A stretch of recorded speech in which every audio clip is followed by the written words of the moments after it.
Podcast is intended for mature audiences. The views and opinions expressed are those of the panelists and do not reflect in any way those of the podcast partners, sponsors, or affiliates. Enjoy. Hi, this is Michael Buffer, and you're listening to the Voice of the People. Let's get ready for Boxing Voice.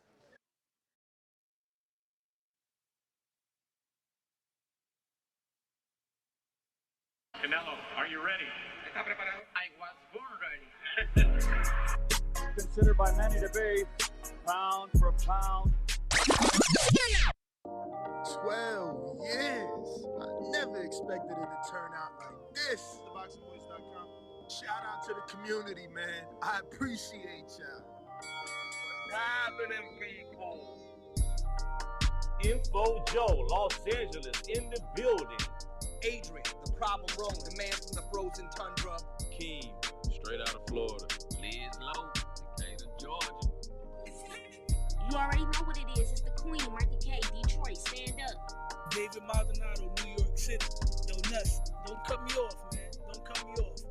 King Amin of Essex, catch me for them championship rounds. Big Super Mac, Plainview, Texas. Davidian in Buffalo. God bless you all. Jesus' name. Without Chai, it ain't nothing. Without the callers, it ain't nothing, man. Bad Girl, TKO, San Diego, California. Big Fish Vegas, Palm Beach, Florida. Treat the Incredible, straight out the ATL. James Benitez, Huntsville, Alabama. It ain't hating, it's just the truth.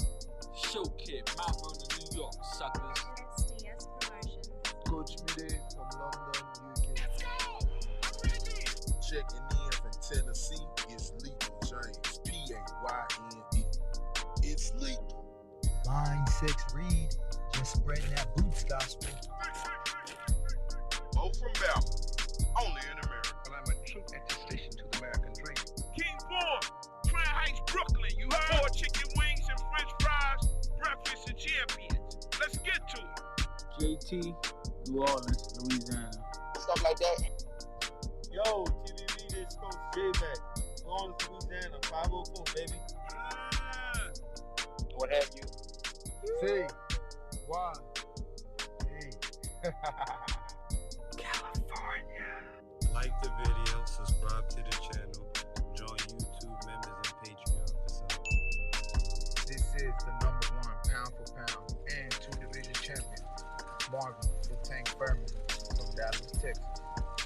Mr. VDC, LV Southern, from DC to Stunt City, Bomb Squad. Brandon Maurice, aka the AJ Trucking, straight out of Cincinnati, baby. Madback 100, U.S. Virgin Islands. Chickarelli, Hollywood, California. Luis Reyes, Boston, Mass. Yo, drop that SDS shit, This son. message was brought to you by SDS Promotions. The voice of the people. There is no equal. You can add Nestor Gibbs on Skype to be part of the conversation. TheBoxingVoice.com. As I always say, please make sure you push the thumbs up. Share this in every episode of the Boxing Voice podcast. This is TBD for life. If you ain't on Patreon, that's because you're stupid.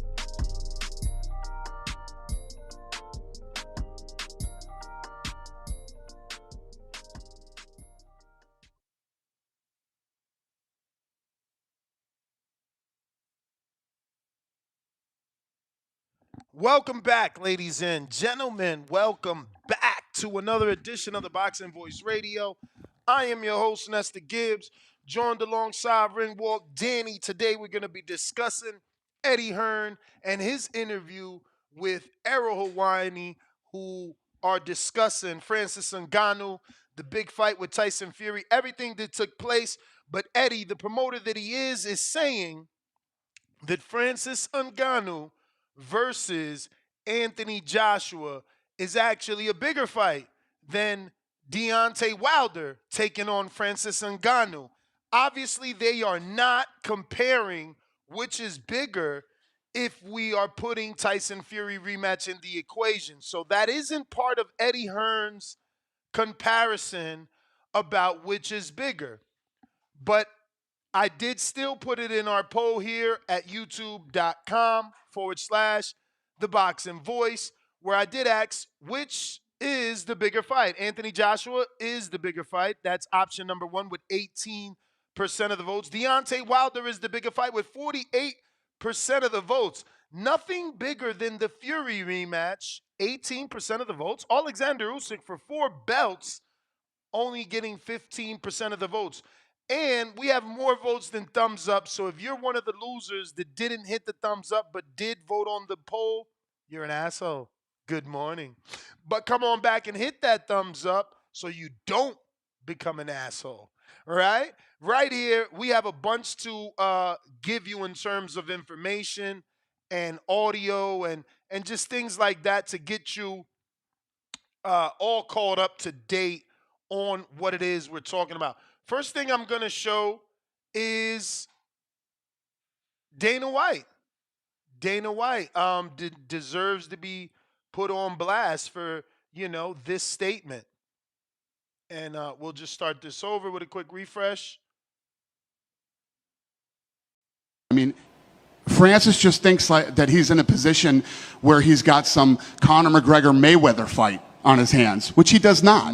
MMA guys versus boxers doesn't make any sense to me. But I know that he thinks there's all this money in it. I disagree. I don't think there is. Obviously, we don't want to play the fight, let alone the audio, but I do want to show you this. Let me see. I'll come back to it and try and get it right in the spot that it needs to be.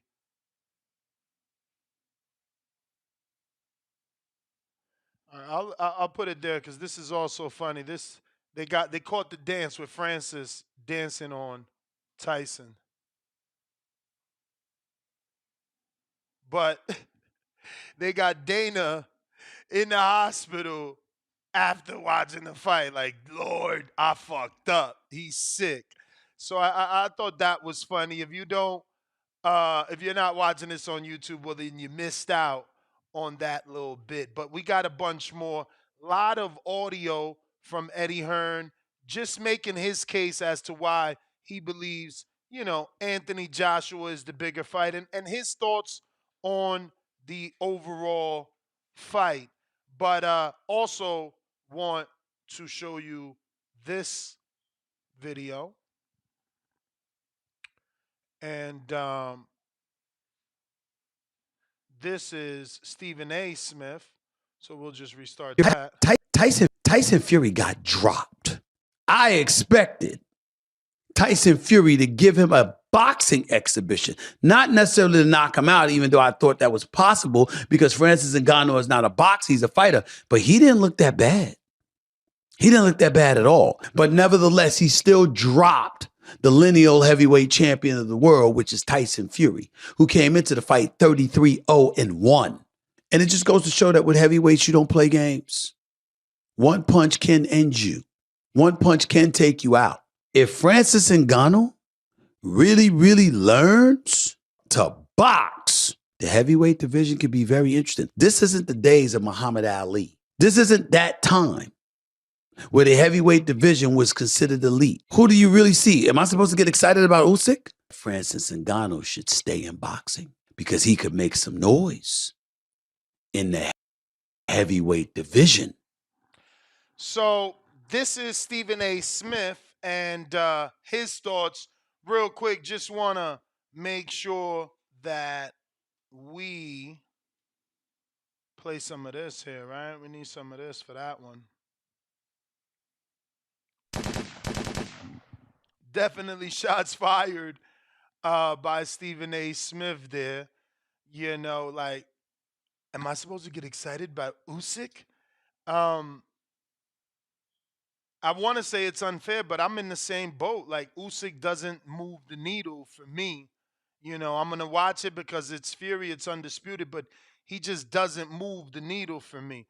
That being said, the number to call in, 1-425-569-5241. Press 1 one time to voice your opinion. Right here, Voice of the People hotline. Remember, we have Discord and Twitter Spaces available for you guys to call in and not have to worry about long distance and things of that nature. Now, this is Eddie Hearn, and this is Eddie Hearn on Joshua Ngannou. Ngannou against Anthony Joshua, perhaps in Africa, perhaps the Rumble in the Jungle 2, is one of the biggest fights in the history of the sport. And I promise you this, respect to Francis, easy work for my man. And I know Francis. Easy work for his man, according to Eddie Hearn. Eddie Hearn. Yo, shout out to him for always promoting, right? For real. For real. Always promoting. Always on the job, bro. Always on the job. That is the truth. We got a lot. Shout out to Errol Hawani that got the killer interview with Eddie. But we got content for you because of that. People saying, Ngannou should come back with a. So this is a shot at me, Paulie, and Sean. That's the people that I've seen, give Ngannou the advice of coming back with a lesser fighter and actually making a career of it. Eddie, the promoter, who has experience promoting, obviously, is giving his expert opinion here. People saying, Ngannou should come back with a follow-up fight with a lower level opponent. Bad idea. Really, really bad idea. Because there is a chance that he got lucky on Saturday night in some respect. And you can't take away from the performance. But trust me when I say he can get beat by any heavyweight in the top 50 in the world. I promise you. Showing on Saturday, maybe he could beat them. The risk of that, what you have to do if you're Francis Ngannou now, is you have to rematch Tyson Fury or you have to fight Anthony Joshua. Do you think he's telling the truth? Is it too much risk for Ngannou to take a traditional developmental route? Paulie, Chris Algieri, they believe fights with Chisora and Dillian White are the right thing for an Ngannou. Obviously, Eddie doesn't believe that. He's saying, dude, if you're not going to rematch Tyson Fury, you better fight Anthony Joshua in Africa. What's your thoughts about the developmental route or going against it? I think it has to be against, say, the right guy. Eddie. What about those two specifically Chris brought up? You like them or no? Chisora, Dillian White? Those, I like. Those are dangerous, though. Those are, I feel like, guys that, could shock you. Eddie feels that is Eddie right to you? No, I don't. I don't know think, if you caught that. He said any heavyweight in the top 50. He did. 5-0, not 1-5. No, I know. 50. So, the WBC, they have their rankings all the way to 40. I'm on BoxRec right now, bro, and I'm just looking at some of these names, right? There's a guy that is 6-0 at number 49 from Reading, Pennsylvania, named Steven Torres. You ever heard of him? Yeah, bro. He's probably signed with Lou DiBella, I'm pretty sure. Okay. So this guy got 6 knockouts. He's 6'7", so that might not be, George Aries. Does George Aries beat fucking Ngannou? Ngannou? I don't know, man. He certainly is going to move more than Fury did, but, when Jared put the pressure and the power on him, he fell apart.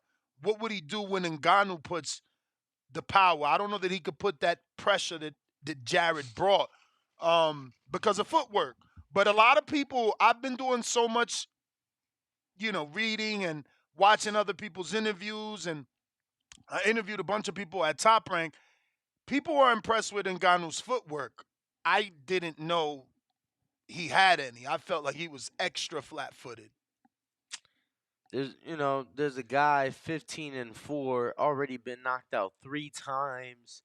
He's in the top 50. Joe Parker. But you got to move the needle. I don't think Ngannou's gonna get a random guy. No, I'm just even though I know saying, Steven Torres. I'm just going he don't even want that.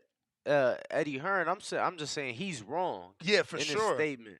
What you want, obviously I'm not. I wouldn't think he would fight any of the guys I'm saying. You want him to take some development fights. I don't think he'd fight any of these guys. I think guys more like the Chisora and the Dillian White is more along the lines. You know, Those are bigger fights, Danny, but I actually genuinely like the George Aries fight. Like, he's not this dangerous heavyweight. He's a common opponent with a top 10 heavyweight. Right. He's small enough that Ngannou could knock him out, but he's mobile enough that he can give him some trouble to continue to learn how to cut the ring off, how to close distance. I don't mind that fight. I'm not looking for a pay-per-view fight with Ngannou. That's like, if it's a developmental fight, I want to see it on DAZN or ESPN. I'm not looking for a pay-per-view fight. I feel like Chisora and Dillian have to be on pay-per-view, even if it's only in the UK. Damn. See, now I want to know what they did, right? Because it's like he wasn't this overly huge star, but he was fighting on pay-per-view across the street. So it's like, is his star power enough to keep him on pay-per-view? I don't know, because I don't know him, but that's why I'm happy you came.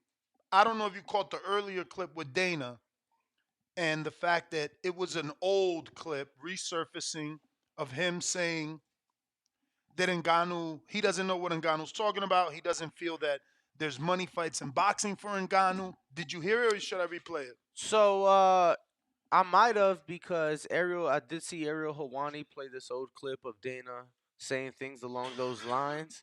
And this was yesterday after we were done with our show when I saw it, and he said something along the lines of like, this didn't age well, or I bet he regrets this, or something along those lines. So Yeah, I think that's the same clip. Yeah. feel free I to got pull it up though. Yeah, no, for sure. For sure. It's this one. And I just want you to listen and tell me if you can recall this moment, and based off this clip taking you back to that moment, how popular was Ngannou at this moment? And obviously any truth at all to what Dana's saying, because he's a promoter, that a fighter who left him. So obviously there's some disdain here, but could there be truth? Thinks like that he's in a position where he's got some Conor McGregor Mayweather fight on his hands, which he does not. MMA guys versus boxers doesn't make any sense to me. But I know that he thinks there's all this money in it. I disagree. I don't think there is. Obviously, the rest of the clip is just showing the highlights, and then they show Dana in the fucking hospital bed. But at the point of that press conference, how big was Ngannou to you, and did you ever think what took place, and not the actual in-ring action, not him doing as well as he did, but I mean, did you ever see a crossover fight for him? For Francis? At that time, though, because I don't know when this was. I don't know if you watched MMA at that time and remember that press conference. I'm pretty sure that was the oh man, the same interview where he went off about Francis not wanting to take risk and not wanting to fight John Jones. I feel like that was earlier this year. Do you know how much he was being offered for the John Jones fight? Nah, I don't. I know. Is it any, in your opinion, based off your years in watching MMA, can you believe it would have been anywhere as close to the $10 million that he allegedly made for Tyson? Nah, hell no. Wow. Nah. But wouldn't that have been the two biggest heavyweights in UFC? Well, John hadn't fought heavyweight, and he's not a heavyweight. He was moving up from light heavyweight. So their light heavyweight is 205. Oh wow. And they don't have cruiser. Okay. And heavyweight is anything above 205. Got it. So bro, but even as far as their relationship is concerned, right? Dana White after every title fight, he goes in the cage, and when when Michael Buffer announces the winner, we got Bruce, right? We got Bruce Buffer, right? That's our guy. Mhm. So they got Michael. Okay. So when Michael Buffer announces the winner in a title fight, the customary thing that is always done, right? Dana White goes in the ring Mhm. and he puts the belt around the champion. In my years watching UFC, there's been 2 times I haven't seen that happen in a title fight. The first one when Habib jumped out the cage, attacked Dylan Dennis, and all that shit popped off, and people jumped in the cage attacking Conor. When that shit popped off, Dana's like, "I'm not putting a belt around you." He's like, "If I do, we got 20,000 Irish fans in here. They're gonna go berserk because of what just went on. You'll get your belt in the back. I'm not. The second time was with Francis Ngannou. I just told you the first time Dana didn't put the belt around the champion. Something extremely crazy. I'm sure you've seen the videos of the all out I brawl think I have seen the Khabib videos. where he jumped out the cage. Boom. All right. Why do you think Dana didn't put it around Francis? Didn't put. If I told you why he didn't do it the first time, why you think he didn't do it the second time? I'm gonna assume something similar took place. The rowdy crowd, rowdy B-side team members. So they saying we got Michael, they got Bruce. All right, so Bruce Buffer. My apologies. No. So the reason Dana didn't put the belt around Francis, who was the champ in the Sierra Gon fight, was because he felt it was such a piss poor performance. He didn't deserve that. So he left. He didn't even stick around. He didn't even go in the cage. He gave the belt. And then gave that interview to let Ngannou know he left because of that. No. So that wasn't like right after the fight, if my timeline is correct. The Sierra Gon fight was last year. And then this one was probably beginning of this year, earlier this year, maybe 6 months ago. That interview was.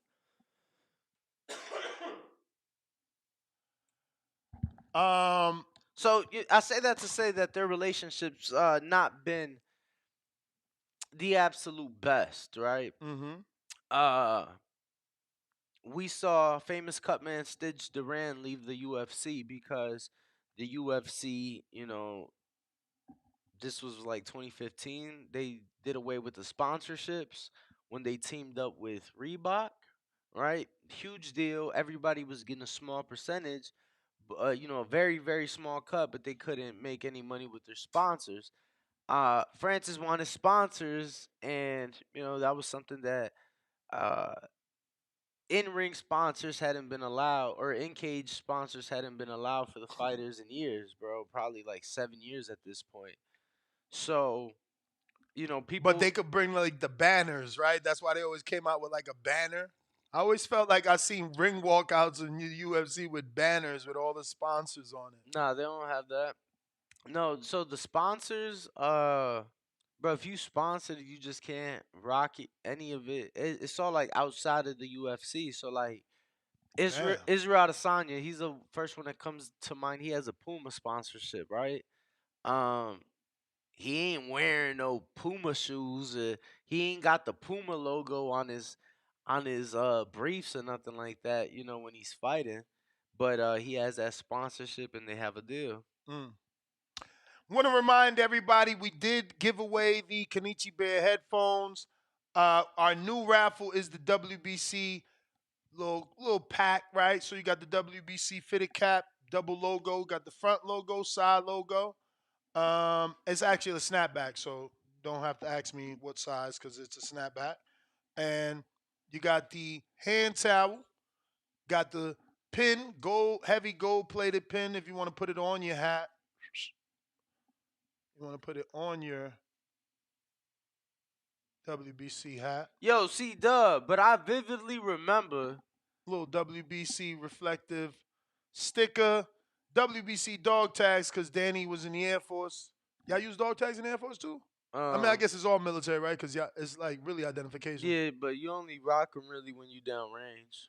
So WBC dog tags. Yo, so you get two. guess where they go? What do you mean? Like, you're issued 2 and you're supposed to wear 2. Guess where you're supposed to wear them? I mean, movies say around your neck. One goes around your neck. Could you imagine where the other one would go? I mean, sounds like you're about to say something extreme. I mean, it's not like inappropriate or nothing like weird, but In your foot? yeah, on your shoe. Okay. You put it through a shoelace in case your body's found in multiple pieces. They able to piece you together. Fucked up. Yeah, that was a good guess though. Most people like they have no idea. They're like, no, they both go around your neck. I mean, automatically I've thought of death. So toe tag.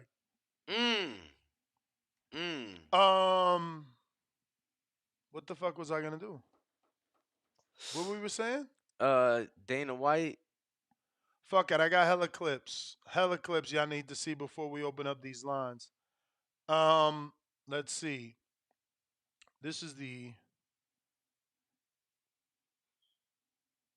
We'll go to this next one here.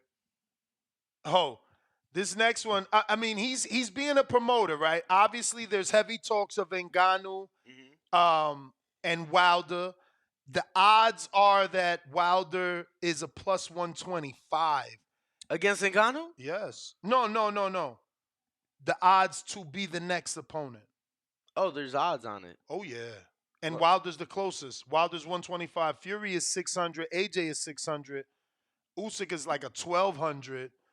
But because he is so probable as an opponent, I feel Eddie is kicking a little dirt, but at the same time being a promoter, trying to get his guy the fight. Like, he makes it clear in this interview that he's already contacted the Prince, or what is the guy? Is it Takeshi or something? I've been hearing his name. Is like that? Takashi? Yeah, not Takashi, but Takeshi, I think. I haven't been able to pronounce the name, but I mean, Eddie's going to mention it in this interview, and he says he's already in communications that the day of the fight, he like, bro, Ngannou AJ is the biggest fight to make. But so in that fight with Sierra O'Connor where he didn't get the belt put around him, they're saying that he only made 600,000 plus pay-per-view points. Yeah, I mean, look, I can never look down on an amount like that. I don't know the pay grade in the UFC, so I'm not educated enough to say that that's little or not. I mean, to me, they ain't a lot of boxers getting 500 grand plus pay-per-view points. Granted, our standard when you're in a pay-per-view is like $1 million plus pay-per-view back end. For the champ, yeah. Even the B-side, bro. Like, I don't really know that many B-sides in a pay. Like, yeah, Well, some of these tank pay-per-views, because that's, this generation pay-per-view stars is different. I was going to say because of the pay-per-view points, because, like, what B-side is getting, like... Points? I think Leo got points. There's no way Leo ain't get like, points. No. Like, maybe like Leo and Ryan, but like, you get what I'm saying? I mean, I think Cotto got points versus Canelo, and Cotto was the A side, so I think Canelo got points. Right. Same way I think but Chavez. Like, I don't think Khan got no pay-per-view versus Canelo. Nah, bro. Crazy. Nah, crazy. Don't. Like, I think he got because I think it was pay-per-view in the UK. Bro. So out there, but American pay-per-view, nah, don't. Google what's the population of Pakistanians in America. Pakistanians in America. Mm-hmm. There's no way they didn't consider his. He brings a country, bro. If we say the same phrase for Pacquiao, there's no way. Why you think he's always been in talks with Pacquiao and Mayweather? It's only because of that. Very small. How many? Less than half of 1/10 of the U.S. population. Bro, give me a number. 170,000. Damn, in the whole country. Out of 330 million. That's got to be wrong. It's got to, bro. In New Jersey alone, like, what the fuck? Google Jersey City, bro. But that's like me going to Detroit and like, oh yeah. No, America filled with Iraqis and Afghanis. I mean, but Danny, a couple months ago, we was Googling some stuff in Florida and realize there's only 300,000 in Florida. You talking about you talking about a people being less than one city in an entire fucking country. I don't know that shocking numbers. So Shocking. this is another Shocking. source. This one is giving them more. He said 170,000. You said this that is source fucking low. this source says 250,000 in the entire country. And Holy shit, they must hate America. And then that same source says that the primary location where the Palestinian Americans reside is the New York City metropolitan area, primarily North Jersey and Brooklyn. Oh shit, bro! No wonder. Primarily North Jersey and Brooklyn, which are home to the largest Palestinian population in the Holy US. shit! And look, I'm born in the tri-state area, so to me they coming. I'm waiting for him to stop to be like, bro, in Jersey City, North Bergen, like every motherfucking Palestinian got a store. Like you can't go in a store and it ain't theirs. No, again, bro, that's crazy. again, but listen, no, I see it's in my area. So that's so weird. It's funny because we've gone to Detroit together, right? But like, bro, I used to go all the time as a kid, right? And I just went back again without you, and I went before. You know what I'm saying? And all these things. And I say that to say, see, that's what I'm saying. You looking at Palestine? I said Pakistan, Pakistanians. He's from Pakistan.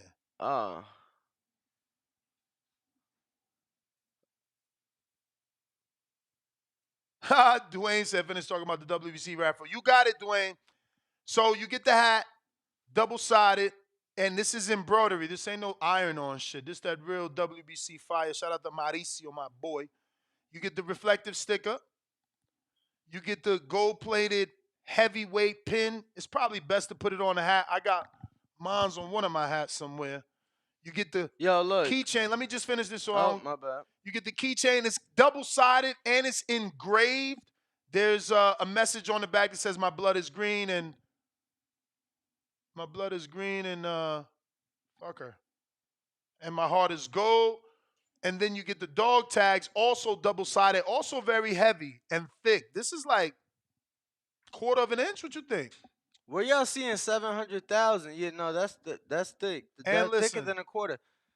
I'm only finding certainly thicker than the quarter or a dollar, silver dollar. I'm only finding 550,000. Let me just finish. After the dog tags, you get the hand towel, and then you get the little tote bag. These are perfect if you like if you're into the fitness gyms where you need those lockers. The lockers ain't big enough, and all you really bring in is your water bottle, a little towel, maybe a shirt change. That's perfect for that. Plus, it's WBC, which is the dope thing, because now all the women in the gym gonna think you a boxer. You walk in with your little WBC bag. Your locker got the WBC sticker. That shit funny as You hell. sweating and you drying your fucking sweat with your WBC. I'm like, hold up, can I get an autograph? I'm just saying. But one virtual raffle ticket is gonna be $15. We'll give that out on Sunday because we got fights this week. So we got a lot of fights actually this week. If you're a Patreon, if you're a member, I put out some homework for the betting show. Make sure you check your notifications. There's a fight I'm telling you to go watch as homework for a fight we're potentially going to bet big money on. So for Pakistanians, everything I'm seeing is saying 550,000. Right? So it is more, a little over 554, so a little over $500,000. Saying 100,000 of that, 100,000 of them live in the New York metropolitan area. No wonder I've seen so many, but bro, you know how many Patels I know in my life? Houston, Washington, and last name Patel. Chicago. Wow. They make up another 100,000. And then it's Dan, they said fuck out of here with that hat. You crazy? This shit fire. Bro, you got the big WBC on the side. He said with that cap ass shit, bro. What cap ass shit? He ain't talking about the hat. You funny as hell. I hope not, because this fire. I should have kept one for me, but I'm trying to be nice. But anyway, I got more clips, Beef. I got more clips. We never went to this one. Check it out.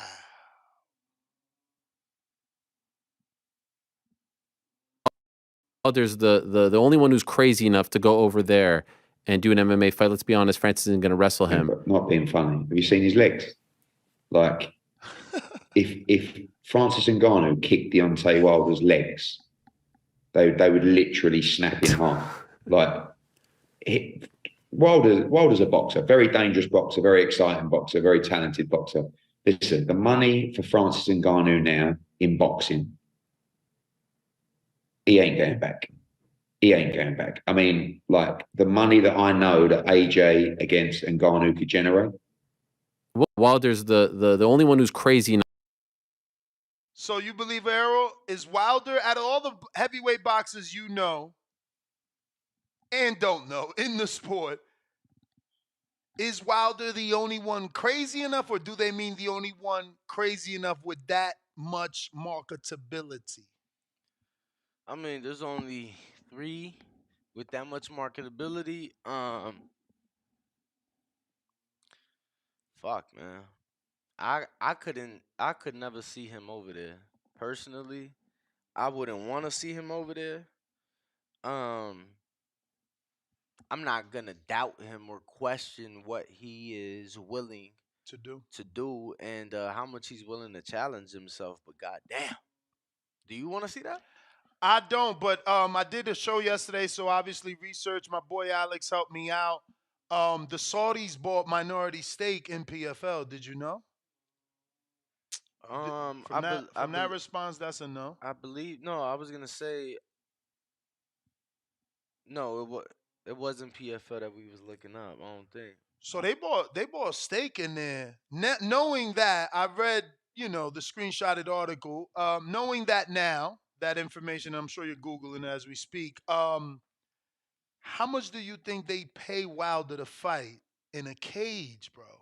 Like, I just am like, yo, I'm trying to put myself in Deontay Wilder's shoes. Like, bro, allegedly I made $25 million for Dominic Brazil. There's no reason, only haters don't believe that, because there's no reason for anyone not to believe that when DAZN was willing to pay him $25 million for that mandatory, and Showtime said they matched it. Now, if you don't want to believe it, that's cool. We don't have to believe it, but we got to go off something. So going off that, then we go off the Fury fights. He's making millions of dollars. What do you think is the most but yet minimum to get him in a cage? The thing is that it would have to be against another marketable name. Well, it's obviously against Francis. According to Francis, oh, you didn't see that. According to Francis, he believes Wilder, and he's seen Wilder training for MMA. Oh, well, I mean, they did meet at the UFC facility. Yeah, I seen the and picture shit like that.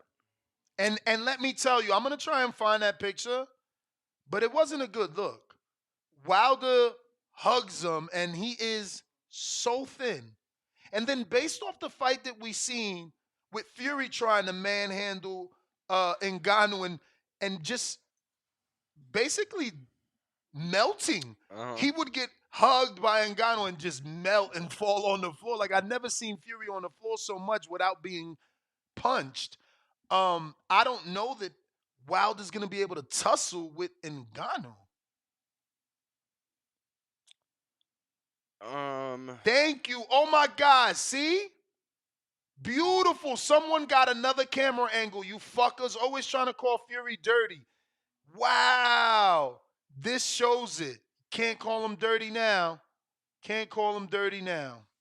We transfer. I know. I don't know why it's not showing the right page. Come on, bro. Hold on a minute. Here we go. Why is it not showing this? Okay, I must have left that over there. Let me take this down. Fucker. So So it seems like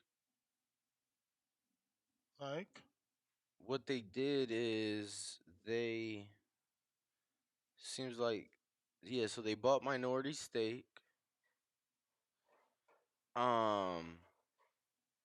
To create PFL MENA, which is the Middle East and Northern Africa, right? So they're gonna be hosting fights in Saudi Arabia, featuring fighters from Motherfucker, from what that in the region. son of a? Go ahead, keep talking, champ. Yeah, just they don't want to talk over you, you know. And this same investment fund that bought into this PFL is the same ones that have established Live Golf. Which, if you don't know what Live Golf is, bro, Live Golf came in, and like before it was only PGA, right? So then Live Golf came, and they was telling everybody, you know, throwing out crazy contracts like come play for us. And it caused like this big stir up in golf, and it was like so much criticism because it was like if you go over there you'll never be allowed to come back over here. And now they merged, and you ain't listening to shit, but it's pretty cool, man. It's pretty cool. A lot of money involved in that. I have no. I'm gonna have to. You know, it's all good. It's all good. It's all good, bro. It's all good. Do it this way. You know what I'm saying? We ain't gonna let that shit take us out our mood. Nah, we not. Yeah, YouTube ain't one of those sites, champ. You feel me? We ain't gonna let that take it out of our mood. Nope. Nope. We did it anyway. Here we go. Twitter. And not this YouTube. guy says Fury's elbow was not intentional. Someone else believes and did the research. Here we go. Fury missing with the right hand. Ngannou coming to the inside. Short right. Look, exactly what I said. Meanwhile, I'm going to pause it here because they do it. They go in super duper, extra duper slow motion. So I'm pausing it. This is exactly what I said, that the fucking left hook hit his right side, causing the arm to deflect. Well, let's see, because there goes the left there. And he ain't thrown the right yet. Look at the super slow-mo. There goes the right. Look at the arrow on the arm. Hitting Fury where? On the side, causing the deflection. The fuck, bro? Like, dudes want to make somebody so bad. You want people to be a criminal. Like, yo, things happen, bro. Things happen. Fury missing with the right hand. Ngannou coming to the inside. Short. Fury missing with the right hand. Ngannou coming to the inside. Ngannou Short. posted the other video. He won't post this video. Talking about the Superman punch is legal, but this is illegal. Get your ass out of here. Word. Now what y'all got to say? Calling my boy a cheater and he dirty. Come on, Ness. Bro, y'all never give people the benefit of the doubt. That's the sad part, bro. Modern King Boxing, $2. The Boxing Voice. Fire, fire, fire, fire. What in the fuck? Is that me? Yes. Really? Really? Really? That's what y'all doing now? Yeah. But what else we got? We got another super chat here. We got to get to. This is Nate. What up, Nate? From Nate Alien Gains. He says, member for 5 months on a champ level. Buenos dias, TB. Top of the morning. Fucking V. Top of the morning. That fight is not bigger than Wilder versus. What the fuck? Really? Really? Hey, Mark Kriegel, chill your ass up. Really, bro? Really? He said, Buenos dias, TB motherfucking V. That fight is not bigger than Wilder versus Joshua. Flexing emoji, alien emoji. And Dana is trying to convince himself that there's no money in those fights. Hey, Dana, psst, pay your fighters more. Money bag emoji. So, shout out to the people that say, yeah, you know, look, Ignorant Boxing said they've been talking about it all over MMA shows, saying it was intentional. All I'm saying is, I never thought it was intentional. I gave them the benefit of the doubt. I'm glad the video surfaced now so that people can stop the shenanigans, bro. It's like, damn, you feel me? Yeah, no, I know you were big on him not. I just feel like benefit of the doubt, bro.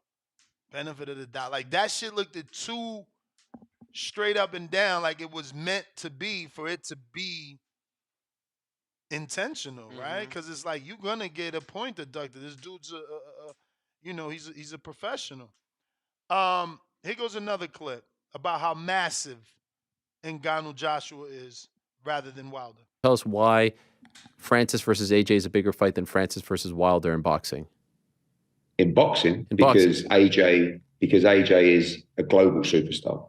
Deontay Wilder is a solid name, big name in America-ish through the Fury fights, not anywhere near the same level. I mean, he cannot help it, right? Like, is it me or is it like just Eddie, right? Like, he cannot help but to not give Wilder credit. My man said Deontay Wilder's, he's quite, let's rewind this, because he said ish. Because AJ is a global superstar. Deontay Wilder is a solid name, big name in America-ish. He said solid name, big name in America-ish. Like, he ain't really that big. Through the Fury fights, not any. Then he says through the Fury fights, not even giving him his own credit. Anywhere near the same level. I mean, you're talking about a two-time heavyweight world champion. You're talking about a guy that has endorsement deals, broadcast deals all over the world. It's a monstrous fight. Tell us why. Monstrous fight. What do you guys think, man? We're going to open up the phone lines in just a bit more clips because Eddie, you know he's good at what he does. Check this out. This is funny. There's a few here. Shout out to Errol Hawani that challenged Eddie. Shout out to Errol that's challenged Eddie. He's not going to smoke him. You know that. Yo, he's not going to smoke him. I love it. He's not going to smoke him. You know that. No, but that's what I want. No, I want you sell me the fight, Ariel. He's not going to smoke him. You tell me Francis Ngannou can beat Anthony Joshua. 1,000%. He will. So you think? My brother, I'm going to answer you in the chat. Yes, there's professional fighters that think he threw an elbow, but there's also professional fighters are also human beings, and people have a thing against Fury because of the Wilder fights. So, you know, he gets this stigma of being a dirty fighter. So, yes, there are fighters that are saying it and you want to believe them over me. That's 100% fine. But are you asking yourself, did those same fighters that believe it was an intentional elbow see this version of the clip? The version that's being shared on social media yesterday and post-fight is a totally different version of what we got today and how slowed down and the angle. So, I mean, you know, I'm not a professional fighter. You don't like my opinion, that's okay, but the video still is better than anything anyone can say. But going back to the clip. He's not going to smoke him. You know that. No, but that's what I want. No, I want you sell me the fight, Ariel. He's not going to smoke him. You tell me Francis Ngannou can beat Anthony Joshua. 1,000%. He will. He said he can beat him 1,000%. I don't know who's funnier here. Is it him or is it Eddie? Like, is the MMA analyst just so MMA that he thinks Francis could beat anyone now? Because he's going to talk down on Chisora and Dillian White in this interview. Not down, but down in the sense that he doesn't believe Francis should fight those guys and he doesn't believe those guys can beat him. So you think Ngannou will beat Joshua? Not only do I think Ngannou can beat Joshua, I think you're being you're doing the same thing that you did. I love it. I love it. Actually, one second. Look, you see Eddie cheering. I love it. I love it. Literally hands in the air because he does love it. Because if he can get people to buy the fact that Francis can beat AJ, he gets what he wants, which is a quote unquote massive fight. So Shout out to Eddie Hearn, man. Always working. This is what the PBC is lacking. They're lacking someone out there championing for them. Someone out there, consistently putting them in mythical matchups. In that interview, Devin Haney was brought up. And that's what you get when you're promoted by Eddie. You get the random promotion on big platforms when you least expected it. Oh, damn. Got a screen share to actually show you that. Once again, credit to Errol Hawani for his interview with Eddie Hearn. You did. I love it. I love it. Actually, one second. But this is why. No, but all of a sudden, we've gone from a night that's farcical, right? He said, all of a sudden, we've gone from a night that's farcical. Pre-fight on Saturday. But that was you and AJ that said that. Absolutely. Yeah. No, you and not AJ. No. AJ said it was me. Look. He trying to clean up. No, not AJ. He want to make sure that business can still be done. Don't make AJ a bad guy. Do not make AJ the bad guy in this situation, man. We trying to get this money. Right, pre-fight on Saturday. That was you and AJ that said that. Absolutely. Yeah, no, you and not AJ. No. AJ said it was me. a gimmick fight. AJ said it was a gimmick fight. I'm saying he wasn't interested in a gimmick fight. He's not going to smoke. Hey, a gimmick fight is still trying to tell Ngannou, like, bro, I'm not into that circus shit. So Eddie got to clean that up so that Ngannou, doesn't, conduct business with his heart rather than his mind. You know what I mean? But there's a lot more here that we need to share. Bear with us. This is for those that didn't get to watch this. TBV loves to make things easy on you. My money, and I will show you what. Let's start it over. He said, take my money. Take my money, and I will show you what happens when Anthony Joshua fights Francis Ngannou. Ngannou lands. I said 3 rounds on Saturday. You're insane. You're insane for that. I'll be a little bit more generous. 6 rounds. Ngannou lands that punch that he landed in the 3rd round. I don't know if AJ gets off the mat. Oh, area. You're crazy. No bullshit because of who AJ is and who's he showed us. See, that's the difference. Had C-Dub told me, bro, Francis is fighting AJ. He got to punch a Sam. I'm like, oh, yeah. Hell yeah. Because, the fat kid knocked him down. You feel me? But Fury, no, we know he gets up. You ain't keeping that man down. It just ain't happening. Not till you show me. I will not believe it until I see it with my own eyes. Now AJ gets hit with the left hook. Wait a minute. Did you forget that's the same punch that fucking Andy started all of AJ's nightmares? So Errol may have a point right here. I'm not saying he does because I still feel AJ should be superior to Ngannou. Crazy. He just. You know what? I saw one of your tweets earlier. Tell me. This is going to be like so good. I don't know. It was like talking about how Francis is like. Yeah. I see some of the boxing people being like, "Oh, tell him to go fight Derek Chisora or Dillian White." Are you kidding me? First of all, when's the last time Anthony Joshua? Bro, he said, "Are you kidding me?" Honestly, I don't see. This is what makes me hardcore. I don't mind those fights. I think those are 2 good fights. It should be Derek, then Dillian, then come back to that high level. But Eddie pretty much put it the best. You could get wobbled, you could get staggered, you could get dropped, you could lose in those fights, and then that's it.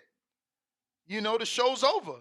So it's interesting, but I love that Errol Hawani really is out here championing for Ngannou. He really think Ngannou could beat guys like Chisora, Dillian White, and AJ without a problem. Truly outboxed and knocked someone out who he didn't fight on 5 days' notice. Now, this was a good question. Eddie, who's usually good, I don't think he answered this well. He looked bad here. Errol got him. oh, tell him to go fight Derek Chisora or Dillian White. Are you kidding me? First of all, when's the last time Anthony Joshua truly outboxed and knocked someone out who he didn't fight on 5 days' notice? When is it? Jermaine Franklin? Well, he didn't knock him out. He won every round. Yeah, Jermaine Franklin. Yo, he brought a Jermaine Franklin who AJ went 12 with. Bro, and he's like, and the question literally is like, who'd he stop? Not on short, on like at least give one of the guys that was short notice. Even though he said not on short notice, but at least give a guy he stopped. He gave a guy he went to decision. He gave his with last a full fight. camp. I mean, not exactly one for the highlight reel. But Did he knock him out? He said not exactly one for the highlight reel. Like, bro, you really bringing up Franklin? But listen to him. I like Errol. He did his thing in this one.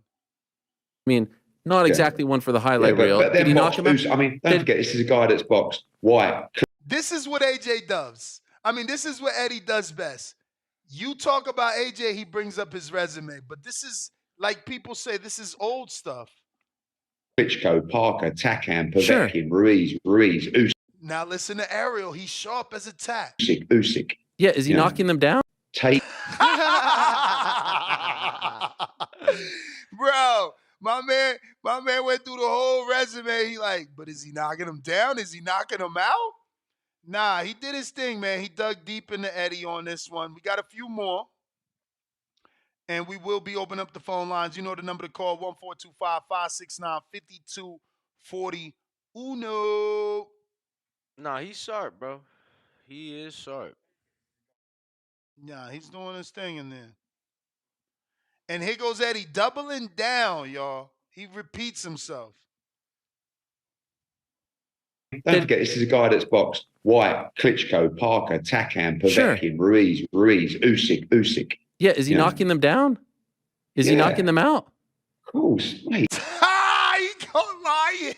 I mean, he said, yeah, of course, mate. Like, what? Well, to be fair, bro. To be fair, he isn't, because if you heard Eddie, he went through the resume. So he did knock down Ruiz the first time. Obviously, he then got stopped after, but he knocked him down, which was what Ariel said. Is he knocking him down?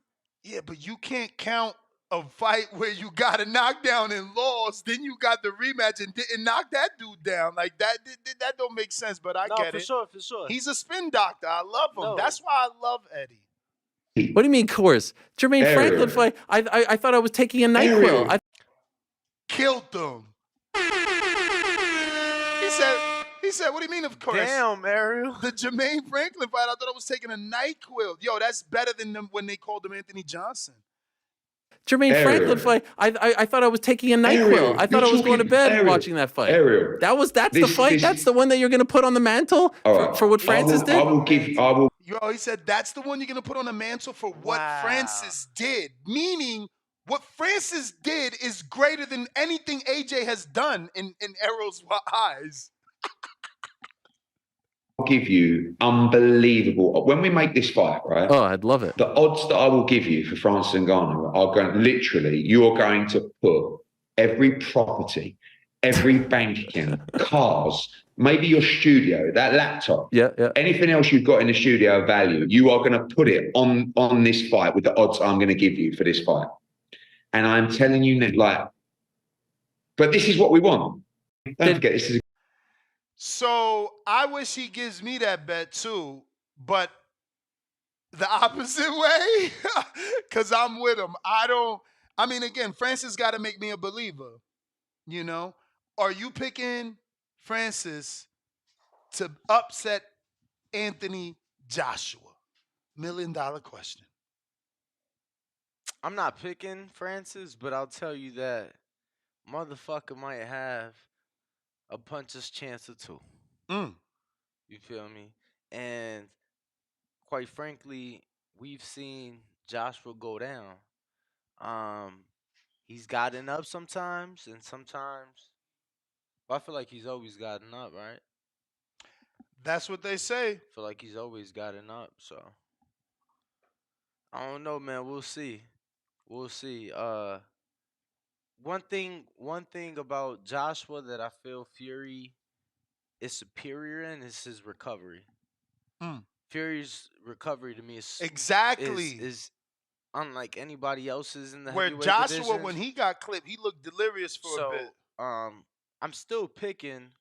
I'm still no doubt picking The boxer Anthony Joshua, but Anthony Gunshot Joshua. That is another thing, and that dude's from the UK.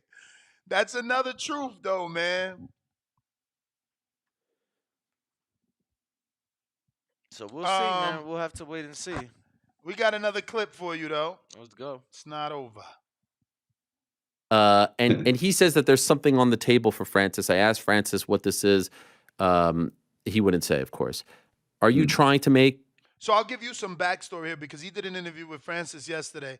Obviously, Deontay Wilder's trainer Malik Scott is saying that him and Deontay Wilder and Francis are in negotiations. Okay. Errol Hawani said that, not Errol Hawani said, but Francis announced that he did receive a proposal and he's going to be answering back very soon. But he didn't say from who.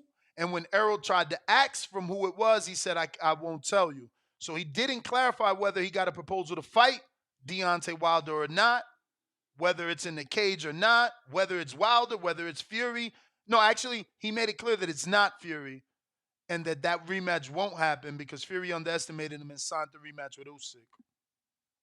So going back to the clip. That was yesterday's episode of Errol Hawani with Francis on the, I guess it's called the MMA Hour? Yes. Francis, I asked Francis what this is. He wouldn't say, of course. Are you trying to make AJ versus Francis? Is this something that can happen in 2024? I messaged Turkey Al Sheikh after the fight, and I said, I feel like this is the biggest fight in boxing. You know, AJ against Ngannou right now. Do you think AJ Ngannou is bigger than Ngannou Fury 2? Available fight. So that's a good question and a tough question. I think it's a massive fight. And he's. So at least he didn't lie there because truth be told, the Fury and Ngannou rematch has to be bigger. But on our poll, I guess it's because, you know, have more Wilder fans that come to this channel. Because our poll says which fight is bigger. And I thought the option of Tyson Fury, which says nothing's bigger than the Fury rematch, it's only 19%. People rather see Deontay Wilder, 45% of the votes. AJ is only 25% of the vote, while Alexander Usyk for 4 belts, meaning for all the MMA fans and all the boxing fans that really thought Ngannou won, if you wanted to give him a true moral victory, you would give him or vote for the Usyk fight so that he can get a shot instead of Fury getting that shot. But it didn't quite work out that way. And we still got a few more. Unfortunately, ladies and gents, it's you know, a lot of stuff I want to show you, but it's all good. It'll just make the show juicier. Nah, Ariel did his thing, and we want to give as much context as possible. I just saw Francis Ngannou drop the lineal heavyweight champion. Better fighter than AJ. Tyson's a better fighter. Check how Eddie just lets that fall by the wayside. He's got no response. He know you can't debate that on live TV on such a big platform when Fury got the bigger wins. So he just ignores it. Ngannou drop the lineal heavyweight champion. Better fighter than AJ. Tyson's a better fighter than AJ. And then I saw him rock him in the 8th round and get robbed of a decision. I just saw it. Styles. 100%. I mean, Styles make I'm fights. sure that's the same. Styles make fights. And actually, to be honest with you, but to I thought say it was a 3 terrible rounds? style for Tyson. 3 rounds. Yeah, that's what I think. He's given Francis only 3 that's rounds. But that's crazy to promotion, though. He's a fucking promoter. He's trying to get under Ngannou's skin. It's so disrespectful. It's disrespectful. How could you make the same mistake? But how can an opinion be disrespectful? Because I need that soundbite. Because there's so many fucking fighters that get mad at me for my opinion. You know, but you heard Eddie. How can an opinion be disrespectful? You feel me? How can an opinion be? I mean, I felt like his opinion was pretty disrespectful. Like, not disrespectful. I just felt like he's overlooking. I feel like he's overlooking once again. Yeah, again, but that's why they think it's disrespect because you don't want to give that guy a shot versus your guy. That's not disrespect. That's my guy. I've been with him from the beginning since the Amis. But we got Mo. He could very well do what he did to Fury. He could do that against AJ, Wilder, Zhile Zhang, Chisora, White. All of a sudden, he can't beat Chisora. Bro, what's up with your mans? How do you get this platform? And I get it. I heard his story, so God bless him. He's an inspiration. I heard he's no different than us. He had a little show and they picked him up, and now he's as huge as he is. So he's inspiration. But come on, bro. This dude, did you hear what he just said? Play it again. He could very well do what he did to Fury. He could do that against AJ, Wilder, Zhile Zhang, Chisora, White. All of a sudden, bro, I get the big names are the big names, the AJs, the Furies, and the Wilders. But, bro, to throw in the Big Bang. Man. Everybody fucking knows the Big Bang will fucking That's what you eat upset about? Ngannou. Bro, he will make that motherfucker look like ramen noodles. Bro, but we just seen what happened, so how can you say that for sure? Bro, because he just punches too hard. He's too big. See, Fury's big, but he's not a concussive. Bro, we talking about the Big Bang. And Bang ain't moving around like Fury, all that fainting shit. We hit a bang. Who hit harder, you or me? And even if you hit harder, get the fuck out of here. Zane got the motherfucking technique. He gonna hit you with some bang for real. I don't know, man. This shit getting carried away. he can't beat Chisora and White? Come on. Eddie, you know I'm better not than sure that. he can. You're crazy. I'm not What? sure he can. What? Chisora and White? Look what they did to Fury. Yo, he said, you're crazy. What? I love Ariel, though. He's giving it to Eddie. As he but should. Eddie's being a great point. He's like, I'm not sure they can. And I know Styles make fight, but they didn't even I tell you show what, up. I actually think Chisora and Ngannou is a great fight. Of course you do. Does he still promote Chisora? Shout out to Eddie. I don't think he does, though. Chisora's been getting that Saudi money on his own for a minute. This is probably the last one, but it's a segue because, you know, the business is good. So I do believe more fights will come. We talked about this yesterday. I think a caller brought that up, asking, does this open the door for Tank and O'Malley or Devin and O'Malley? But this is why, if boxing just listened to me, and I know that sounds narcissistic and egomaniac-ish, but remember my Transformer idea. Eddie's the head. Top Rank builds the foundation of these fighters by the development and the great matchmaking. PBC turns them into stars. Listen to the head. Listen to the head.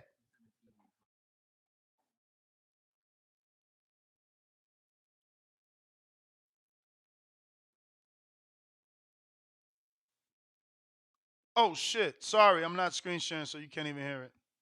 Sorry. 2017 when Conor fought Floyd. Do you think this is the start of more of these fights, or do you think that he just lives in a vacuum and it's not going to happen I think, elsewhere? look, for all the criticism, we keep saying he's never had a professional fight, which he hasn't. Everybody knows. Professional boxing match. Professional boxing. Yes, yes. I acknowledge this in the build-up. I know that when he came to Paris and trying to get to UK, he came to be a boxer. He didn't come to be a mixed martial artist. The boxing was his love. So he definitely has some fundamentals. Conor McGregor also was an amateur boxer.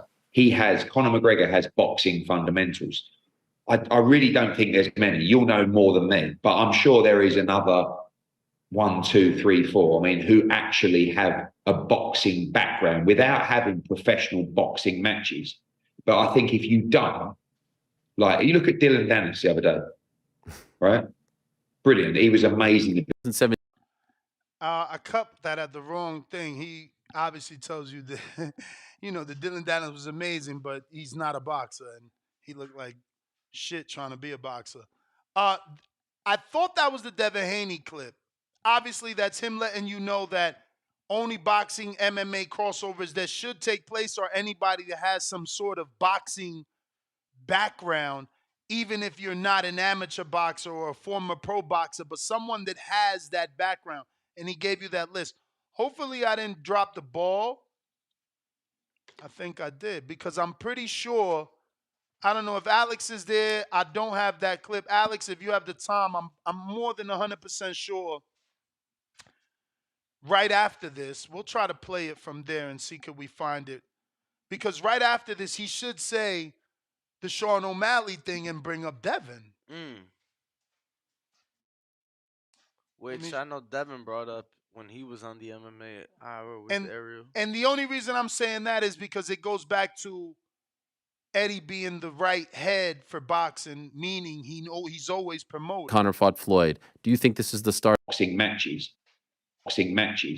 But I think if you don't, like, you look at Dylan Dennis the other day, right? Brilliant. He was amazing. Yo, did you hear Errol kind of laugh? Yeah. With in his doesn't know how to box. That's not to say, you know, if he was fighting Logan Paul in a cage, he'd destroy him, right? But some people have the fundamentals, some people don't. You will know those people because you'll see it in the cage, I guess. You know, if someone has a good stand-up game. I mean, the guy. Fuck, bro. I hate doing it this way. I really wish I knew the timestamp. UFC to boxing and make 10 mil. Do you know what I mean? Like, but if you have a massive profile and a big following and you can box, tell me I'm on. I do think this was a bit of a freak, to be honest with you. But I do think if you have boxing background or ability, you have an opportunity. See, if you look at someone like Nate Diaz, he is. People at UFC HQ in Las Vegas who are saying we blew it. Oh, yeah, he asks him that. But, you know, Eddie's going down the traditional business route in that answer. I don't think it's worth it. I'm shocked we didn't find the O'Malley part. Within the splits. See, he's still giving the response, but more of a business response. Basically saying they're not mad. They knew their numbers. They were okay parting ways with Ngannou. You know. But I think he would also be surprised with what Francis has done. That's him saying Dana would be surprised with what Francis was able to achieve. But, you know, Eddie does double down and say Francis won't be going back to MMA. He says he made too much money. There's too much money in boxing for him. He doesn't see him going back to MMA. But which I don't entirely know to be true. Well, no. Yesterday, Francis told Errol he's definitely doing PFL. Okay, yeah, I was gonna say I know he just signed that PFL. I mean, you can always retire, baby. And he's like probably the best job in the world. Yeah, I'm gonna just let it go. I can't find the O'Malley part. Pause it. You're saying to pause it. I mean, you're saying to pause it. I said to pause it. You're saying to retire though, right? Mm-hmm. I mean, but yet. No, retire from MMA, and they can't hold you to the contract. Yeah, but I'm just saying that I'm pretty sure it's the same people. Like in involved. Saudi. Yeah, but you're gonna tell them I don't want to do that no more. This is what I've always wanted to do. You know my story. Now I've done it on the highest level. I fell in love. Yeah, but think about it. They just made this investment into the company. So they want to be able to make some money off of it. Bro, listen, just hear me out. They're gonna be like, yo, look, no. We're gonna give you this, big fight. We're gonna do it like this, X, Y, and Z.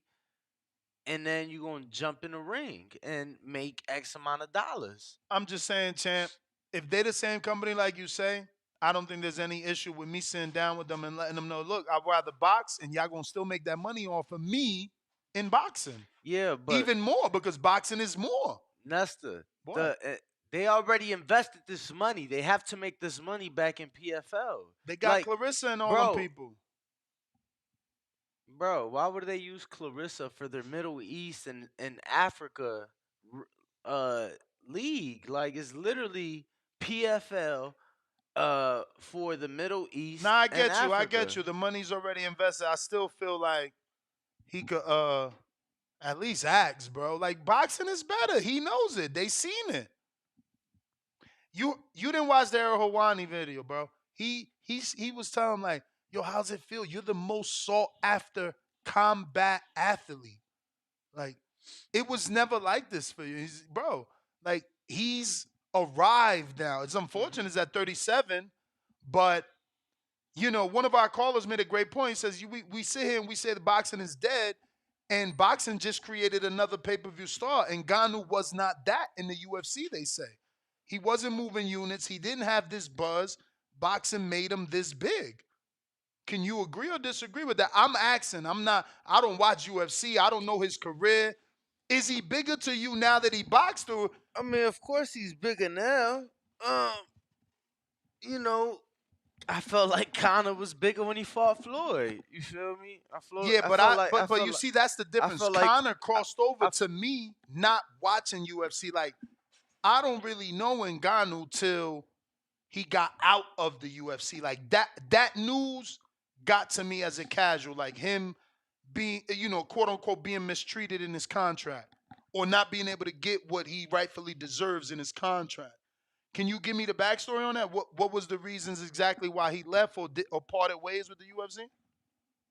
I'm pretty sure it was money and wanting sponsorships. Damn, so it just boils down to that. Something that boxing gives them all the time. They give them money and you own your shorts. You could go on any network and sell your shorts. Mayweather made $25 million from Hublot. Yeah. Yeah. I mean, that's what it boiled down to. No wonder the UFC does so well. They take away all those revenue streams from the athlete. So they get all that money to keep investing into them. But phone lines are open. That is all the clips. If somebody wants to send the timestamp, I know they get paid though, like for the O'Malley, we'll show it. You know what I'm saying? Like, I know for sure they get paid. Shout out to Alex. Already sent the clip for the O'Malley. Let's show you that before we open up the phone lines. Some people have the fundamentals, some people don't. You will know those people because you'll see it in the cage, I guess. If someone has a good stand-up game.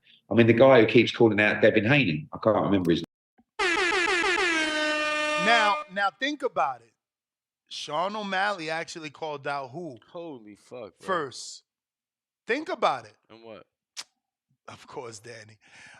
Sean O'Malley actually called out Gervonta Tank Davis first. But Eddie is so good at being the head.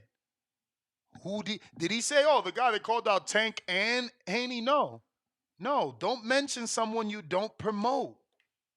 You understand? You got to love this guy. He is the fucking head. Real quick, the Noche de UFC, this is crazy. So I'm gonna tell you the payouts that they get. But the Noche de UFC that they did, Mexican Independence, huge event, bro. Guess how much the total fighter pay was for the entire card? $2 million. $185,000. For the whole Noche de Boxeo, BNA side? Main event champ. Damn, so they getting paid like $5,000, $10,000? Alexa Grasso, the main event, she made $42,000. Valentina Shevchenko made 32 racks. In a co-main, 16,000. I mean, listen, I ain't gonna front as a common man, bro. This is what I'm saying. Like, now, granted, I ain't gonna I have to admit that I think we need a pay curve. And I get that those numbers sound ridiculously low, but if you put that shit into perspective for the common man, you talking about an annual salary for a night, 5 rounds. 40-something thousand, that's people work for that. 30-something thousand, that's a motherfucker's job all year. So I get it. I get it's low. What is the all right, keep I going. get it's low because we comparing it to boxing, but that, that's still a lot of money. But let me finish playing this O'Malley clip and see what it is. You got it wrong? Bro, no. So that's what they get paid from Venom. Okay. That's so the what they get sponsorship. paid from Venom. But you said they don't get that's a lot of money from a sponsorship for one fight. They can't get sponsors because they forced to be in Venom and nothing on the trunks. But in order, so again, it was a big problem. I know Yeah, at but they first, still getting a cut. Yeah, but bro, let me tell you, it was like a big problem at first because it was nowhere near this. First of all, it was under Reebok. You know, it was like, so now they giving more. I'm just saying, let me tell you, Danny, do you think a fighter would have been able to negotiate $42,000 for a short patch that says Venom? Nah, that's a corporate deal, bro. I don't see a fighter getting 42 grand to put a Venom patch on his shorts on his own. He ain't working that deal out. You gotta be Devin, Floyd, you know, the big names, Canelo. You ain't get 40. Like, listen to me. I've been in this business for a minute. You know how many fighters ask me to put a patch, the TBV patch? That should be like 1,500. Some fighters is 250, and I'm talking about 250. Some is 1,500, some is 2,500. But like 42,000? Nah. That's some good bread. Now, it just depends though, right? Because that's like champion pay and shit like that. Bro, like, UFC 276, Sean O'Malley got 6 racks. Like, bro, he would have got he could have got way more had that shit been open. You know, a guy with his marketability, his following, etc. But again, I feel like for the most part, most fighters is winning, right? Because again, like most fighters ain't selling no sponsorships. They ain't getting no sponsorships, no patches on the trunks, shit like that. So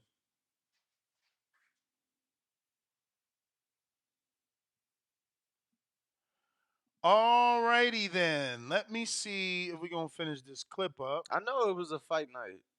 It was regular ESPN, ESPN Plus. He actually has a good stand-up game. I mean, the guy who keeps calling out Devin Haney, I can't remember his name. Sean O'Malley.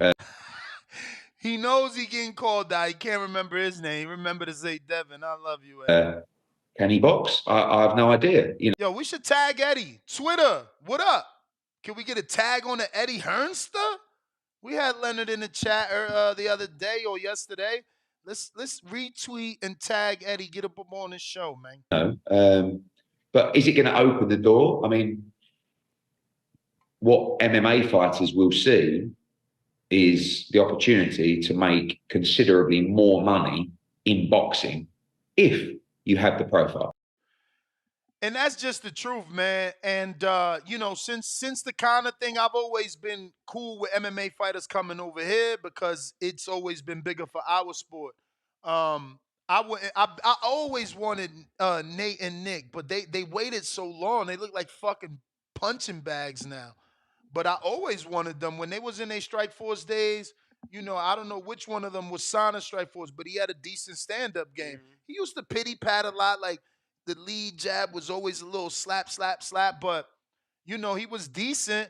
And back then they were saying he was sparring with Ward. So I'm like, oh, this guy could probably do something. What? No, what? I mean, you thought he could do something, but you saw him get fucked up. But he's also a chronic smoker, and you could tell he don't take shit serious. My man always had a dad bod. Like, boxers rarely look like Tyson Fury. There's not a lot of boxers that look like Tyson Fury. Not in the elite level, not even in the top 10 level. It's very little boxers that look like what's my man that we was just talking about that said had a dad bod? Tyson Fury? Other than him. The guy right before him.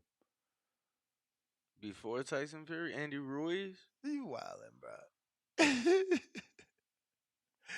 Danny is on one today. Phone lines is open if you want to call in, voice your opinion on today's topic. We are asking you basically which fight is bigger. Is the Francis Ngannou fight with Deontay Wilder bigger, or is it the Anthony Joshua fight with Francis Ngannou? Is that bigger? And the only reason we asking is because Eddie is saying that the Joshua one is bigger. Plus, he's saying Francis doesn't beat Joshua. In fact, Joshua beats him in 3 rounds. Average boxing fan, $2. Shout out to MMA Fighters has boxing channels making money bag. Renaissance Dad upgraded his membership to the champ level. Champ, go to the community post. I put some homework. Go watch that fight because that's how we make money around here. If you haven't already hit that thumbs up, you're doing the show a disservice. We're trying to get as big as Zero Hawani so we could get these interviews with Eddie Hearn. We need your help. So if you haven't already done so, please subscribe to the show. We're at 182,808, so we're almost at 183, but the goal is 1 million. You can help us. We're going out to the phone lines. Phone lines are open. Y'all see the number on top of the screen, 425-569-5241. Discord and Twitter Spaces, X Spaces is open. Remember to rate us 5 stars on iTunes. Subscribe to youtube.com/theboxingvoice for the latest and greatest interviews with your favorite fighters. J. Will, Ohio. Buenos dias.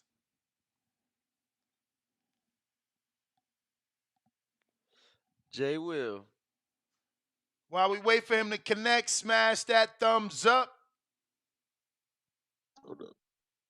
Yo. Diaz Brothers is the one that had the dad bod. That's what I'm saying. Yo, can you hear me? Yeah, we hear you, champ.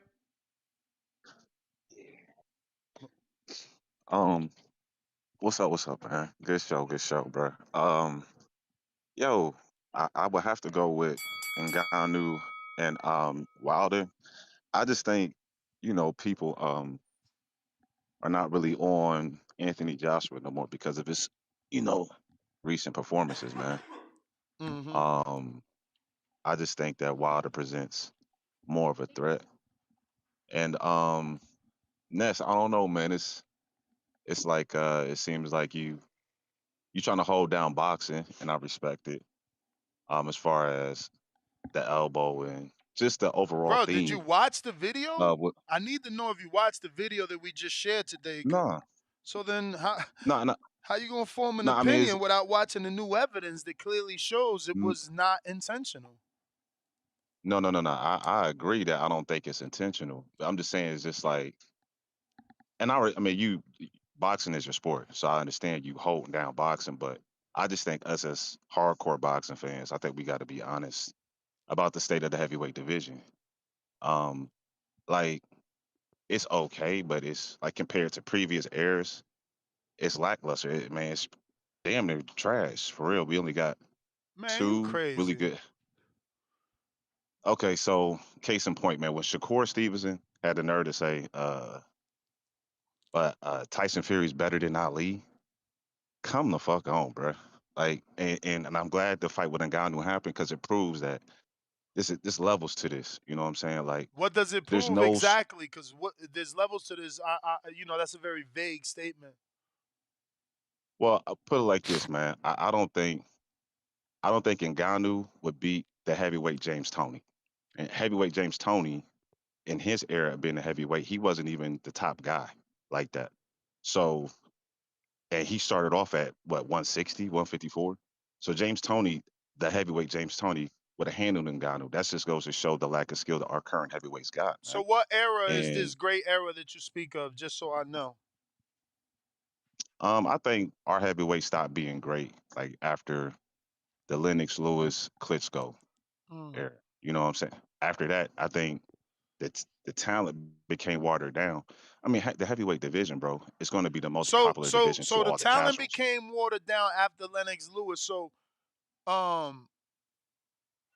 there was 24 fighters on the top level, on the level of Lennox? I don't get that question. What do you mean? I mean, were there 24 fighters on the level of Lennox in that era? There's a lot more elite fighters in that era than there is now. I mean, okay, do you consider Dillian? So let's give you some free time. Can you name off the top of your head, Mr. My era's better than yours? how many of those heavyweights there was. You said Lennox. Keep going. But it's not This your Lennox. I'll give both the Klitschko's. I'll give Riddick Bowe. I'll give Evander. Hold on, champ. Who else? Hold on.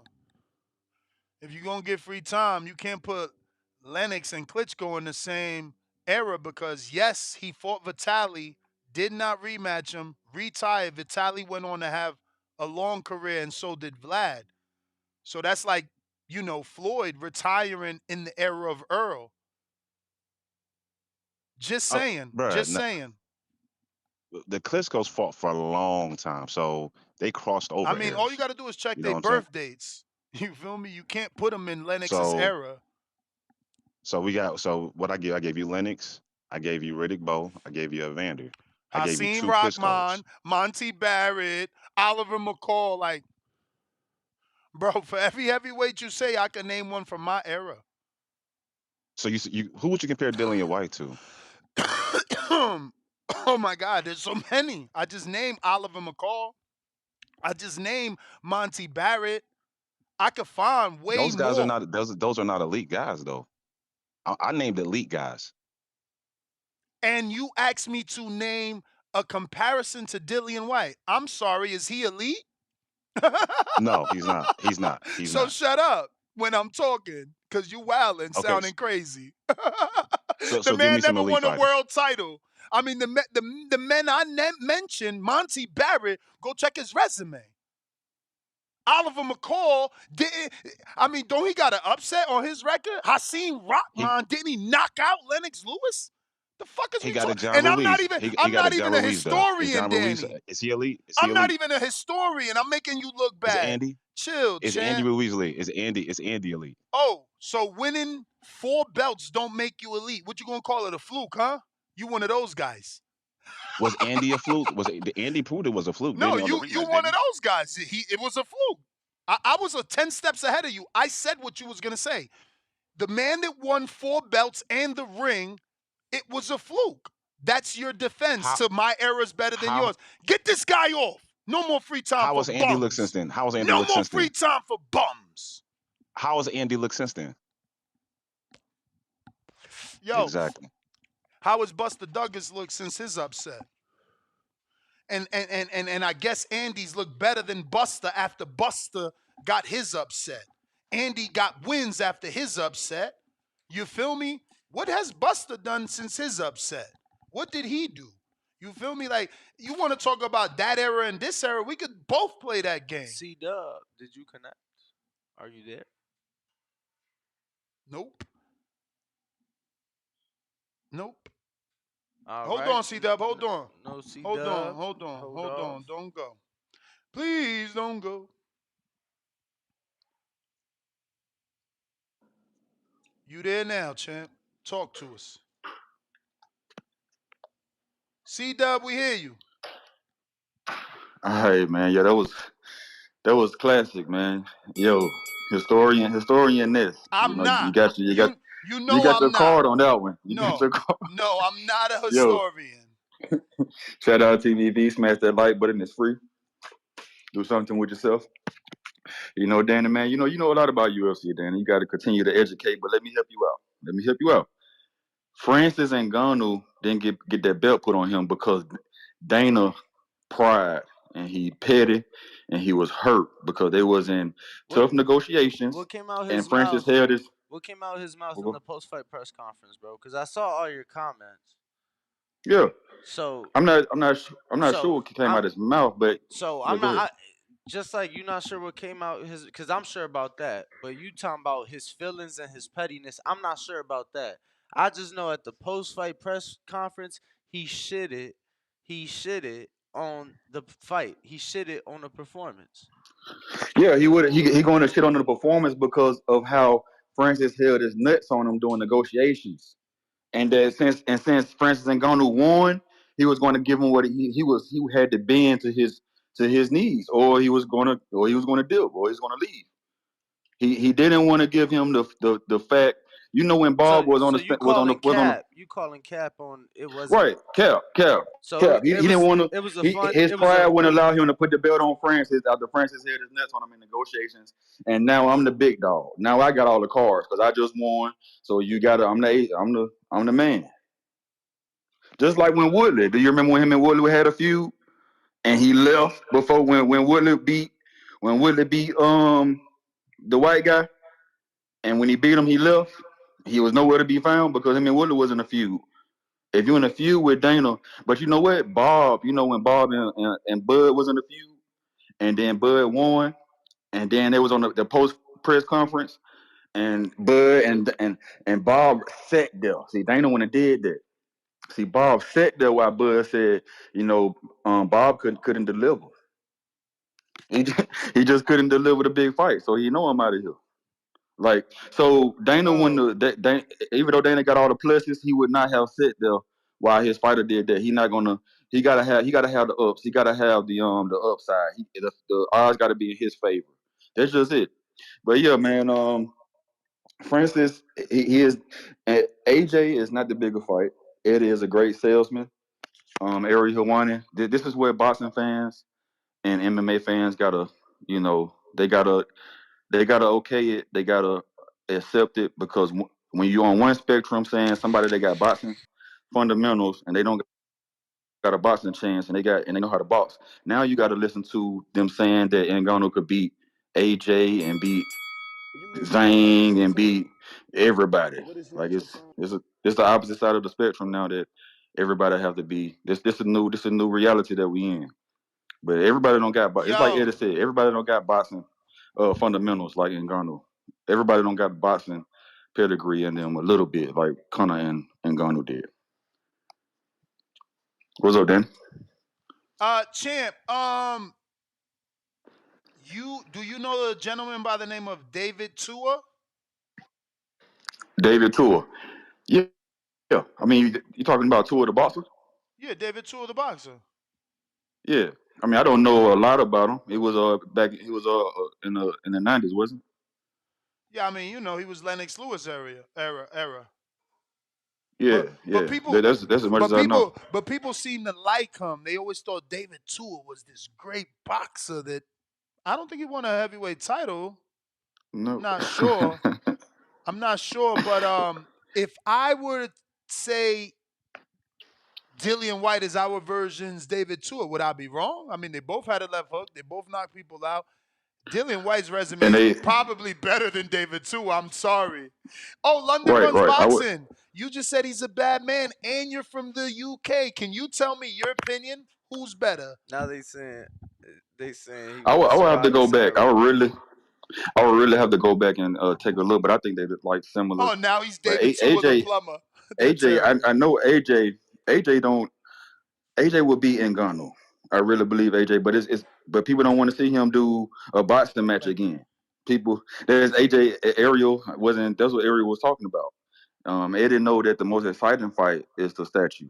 It's Wilder, but AJ will win, but he may do the same thing he did with Ruiz in the second fight and play keep away. But don't let don't let this Ngannou fight in Fury. Don't let people say the Earth is flat now. Don't say the land on the moon was fake. Fury he did it. He said he prepared well. Did you see his latest? Did you see his latest his post? Who? He said he prepared Fury. He said he prepared well. He said he trained hard. He said he left no stone unturned. And to give all credit to He Francis did say Ngannou. that. He said it was like a 15-week training camp or some shit. Yeah. He said he would not have made it out the fight if he wouldn't have trained so hard. That's crazy, Shout out to right? Ngannou, yo. So a star is born. Hopefully, let's see who he actually wins. Moral victories, they don't go on BoxRec. Like you seen his post, he's mad. He's like, man, I woke up and I'm not. I should be champion. You're not. He's on BoxRec black and white. Champ, the bell rung a long time ago. We just wasn't sure, so it was like, whatever. We gonna let you rock out because you one of the alumni around here. We going out to Al in the Bay. You still ain't accept that invite from like 10 hours ago, Al. Moving on to my man Majid. I need a historian, bro. Where my historians at? Cause they always, I Yo, mean, and I, go ahead, alright, I hear you. snap on that bit. Man, everybody need to like the video, subscribe to the channel, join YouTube members and Patreon for something. I ain't gonna hold you next. That debate got me. I don't even remember what the topic is. But that one David Tua and motherfucking Dillian White. Only thing I remember about David Tua is when that nigga knocked out that John Ruiz. You know, he caught him while he was going down with a short hook. The dude was already out. And he just killed him, killed him, killed him. You know, Dillian White, when I think about him, I just think that nigga just a uppercut, you know, that's the little sleep button for him. You know, he be getting in there with people and shit, but that nigga sleep too much in boxing matches. But what the fuck is the topic?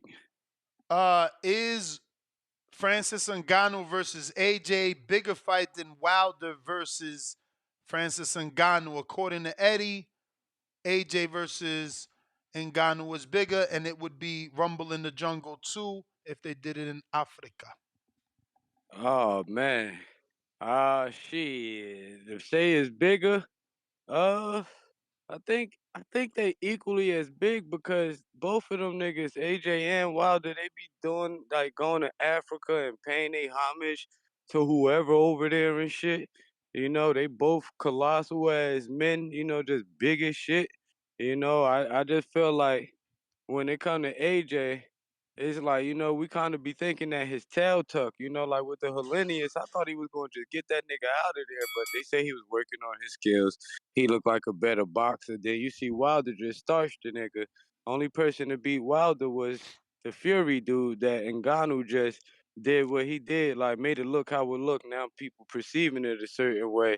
So I feel like that fight with Wilder be a good ass seller too. Will he land a punch or will you know, the guy that like you know as they perceive beat Tyson Fury be able to do what Fury did better, you know. So I feel like it's a comparison thing where they got something to feed off. And AJ, they just talk about his previous accolades and you know like shit, like the dude that Ariel or whoever the fuck was doing the interview, like who have you knocked out? Well, have you not? You know what I'm saying? Like he ain't really do too much, but I still know that AJ's a big name with the country behind him. Wilder don't really got the country behind him, but he got that knockout power belief behind him, and so I just feel like shit. Either way Ngannou go, that's gonna be a big ass match. As far as who bigger, my brain think too technical. Like, well, shit, who made the most money on pay per views? You know, like that type shit. You know, they got 800,000 at the $85 price point, that type shit. I don't know what AJ got, so I can't downplay his numbers and shit. But as far as Eddie Hearn going with all of that, you know, playing wild out shit, he's supposed to do that because he a promoter. But I feel like both those niggas would be a big fight. Well, I'm kind of leaning towards motherfucking Wilder just because American bias shit, being honest. But AJ is a big fucking deal, and we can't act like he ain't. So I feel like who's bigger, I have no fucking clue, but AJ as big as they need to be to get and with the money backing that they got and shit, you know, it's there to make, you know what I'm saying? But I guess this gonna be a race to Ngannou. Who gonna get it first type shit? You know, Leonard Ellaby bitch ass to be listening right now and won't say nothing. Eddie Hearn to talk to you and it's his own people. So to me, when it come to who bigger, I'm gonna say AJ now because Wilder's handlers like to be silent and keep secrets. The zone like to entertain and talk to the public. So I'm gonna go with the public speaker, even though I want Wilder to get that shit first, cause when the Ellaby bald headed bitch ass to be listening to this shit and he won't call in. You know what I'm saying? Eddie Hearn or his people will. And that's the difference. So I'm gonna go with AJ. I figured it out as I was talking this. But shout out to y'all. Everybody like the fucking video. Stop hijacking voting, but not liking the video, man. I'm out. Bro, look at this. Not that. This. Oh my God. Did it again. Did it again. All right. Give me a segundo. Yo, Hollers. Yo. I got invited to this event, What bro. event? I might have to take a flight, What get some event? content. This You be turkey lying. drive. You No, don't I'm get no. You serious. don't get no content, bro. Why you be lying Danny's on me? days of content are done. Bro, Check you this a out. capper. Shout out to IFL, and this could be the offer Errol Hawani said that Ngannou received, and Ngannou said he's got to answer it back. This could be it, and Frank Warren put out 2 names. Look at the names, Danny. What do you think? Frank Warren has put forward Manuel Char and Joe Joyce as 2 potential. Yeah, I have no interest in seeing Char, but I would love the Joe Joyce fight. Hell yeah, let's make that. Now, this is what Frank Warren is offering Francis Ngannou. These are 2 winnable fights. Joe Joyce might be more difficult, but he could be shot worn if you jump on him. There's obviously footage, so you could come up with a game plan. I don't know that I don't know what Francis can do. I will always pick him against the boxer until he actually beats a boxer and shows me what he can do. Landing a left hook and, going a couple rounds, that's not gonna do it for me to pick him over Joyce, who's got a dangerous jab.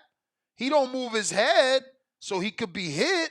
So I get the whole Francis, landing the shot, but it's like fucking hell, right? Like, he's still Joe Joyce, bro. Like, he still went whatever rounds he went with Zhang. Like, is really Francis about to get him out of there? I just feel like after what we've seen, if you've been stopped, we got to give you more than a puncher's chance. But so Francis is the favorite in both those fights? I don't think he the favorite, but what? He not a favorite in both those fights? I mean, against Char, but I have zero interest in that. Like, they could do that shit in my backyard and not close the blinds to not see. You feel me? But as far as the Joe Joyce fight, I still think Joyce is a favorite, but not by as much or nearly as much as Give me Fury a number, was. bro. You a better. Give me the odds. You made the line. What does Danny have? Joe Joyce, Francis Ngannou opening up today. Joe Joyce a minus 180 and Ngannou a plus 130. That is close. That is close. We got some clips, though. Clippy clip time. Shout out to the producers always producing. This is probably from yesterday's clip with Errol, and PFL picked it up, and obviously they're talking it, so here you go. We have spoken about that. Oh. In fact, that has been in the discussion. Okay. So that's something that can potentially happen. So Deontay Wilder, for a couple months, for a little while now, been training MMA. Oh, really? So, yeah, because there's an option here. Nothing is said, but something been coming out to my ear, to my attention. So that's something that makes sense. Wow. I think, and because he's really serious about the MMA. I know a lot of people talk, I'm going to do this in boxing and do that in MMA, but I think Deontay Wilder is very interested in MMA and even like just to step in the octagon for MMA and MMA only. So I think that's a good. So my question to you and the audience is, do you think that is the proposal that was sent over? Because he has received the proposal. He just hasn't made it clear what it's for. Whether it's for an AJ fight with Eddie, whether it's for, a Wilder fight in Saudi, or whether it's for a Wilder PFL fight, or the Frank Warren two offers. It could have been the Frank Warren 2 offers. Well, I think it's probably gonna be, if it's Wilder, I feel like it's gonna be a 1-on-1. Yeah, unfortunately, I don't know why Wilder's doing Bro, this. like, no, and that's only if they do MMA. But I feel like if we see Francis and Wilder happen in the cage is gonna happen in the ring, and it's probably gonna happen in the ring first. Well, the way that yesterday's interview sounds like it won't be in the cage first, which is what's sadder, bro. Like it'd be better for Wilder to do it in boxing first, get the win, flatten him, and then go in the cage on some pity shit. But it's gonna look backwards. If you lose in the cage, it's like now you got to get back in the ring. But you just said that it won't be in the cage first. No, it will.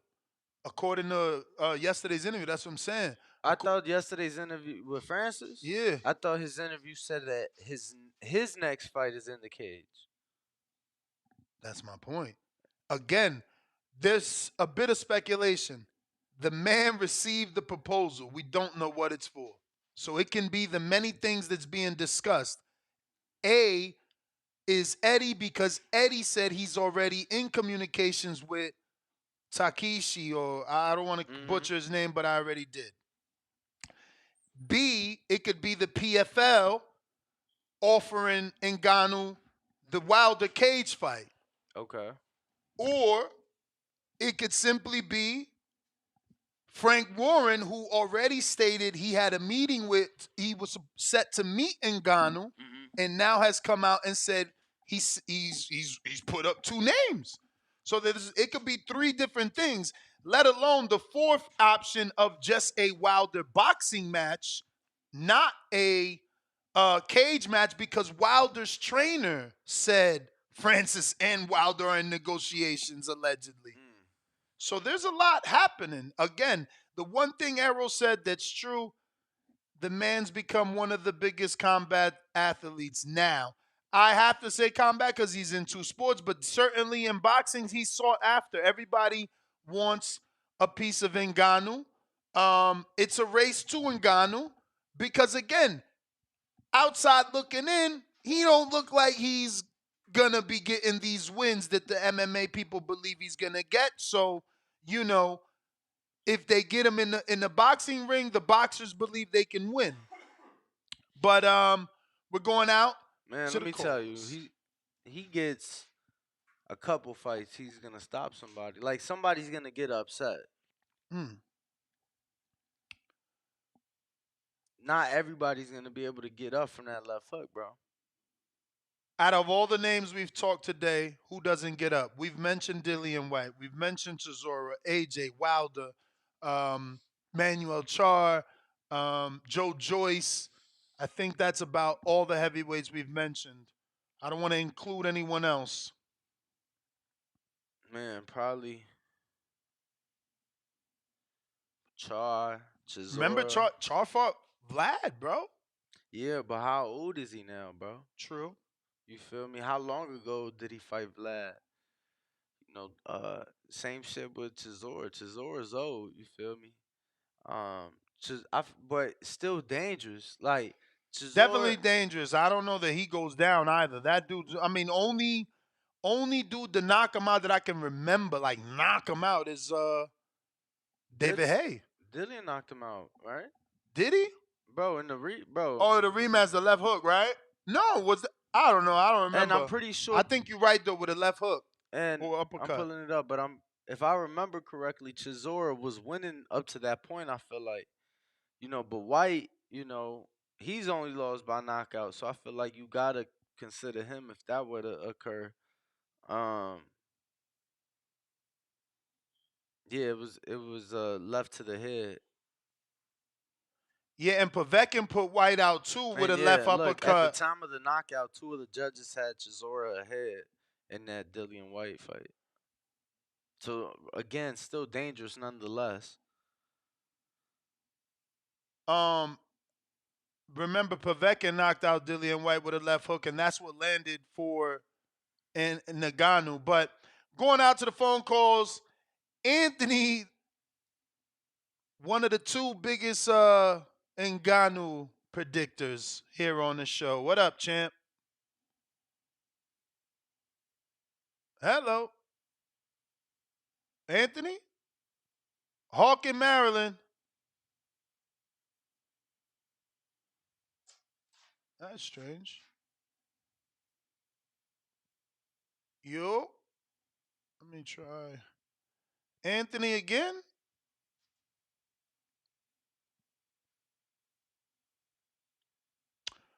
All right. I will get back to that, No see what's Anthony. going on. We got Laser. Talk to us.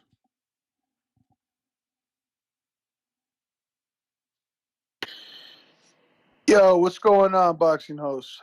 What's up, brother? What's up?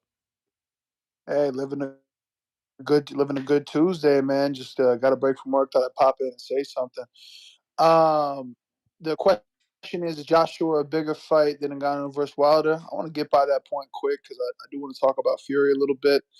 But I personally think the Joshua fight is bigger. He brings that huge fan base from the UK.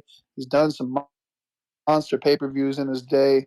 I think you can sell both of the fights, the Africa Rumble and the Jungle. I think both get sold.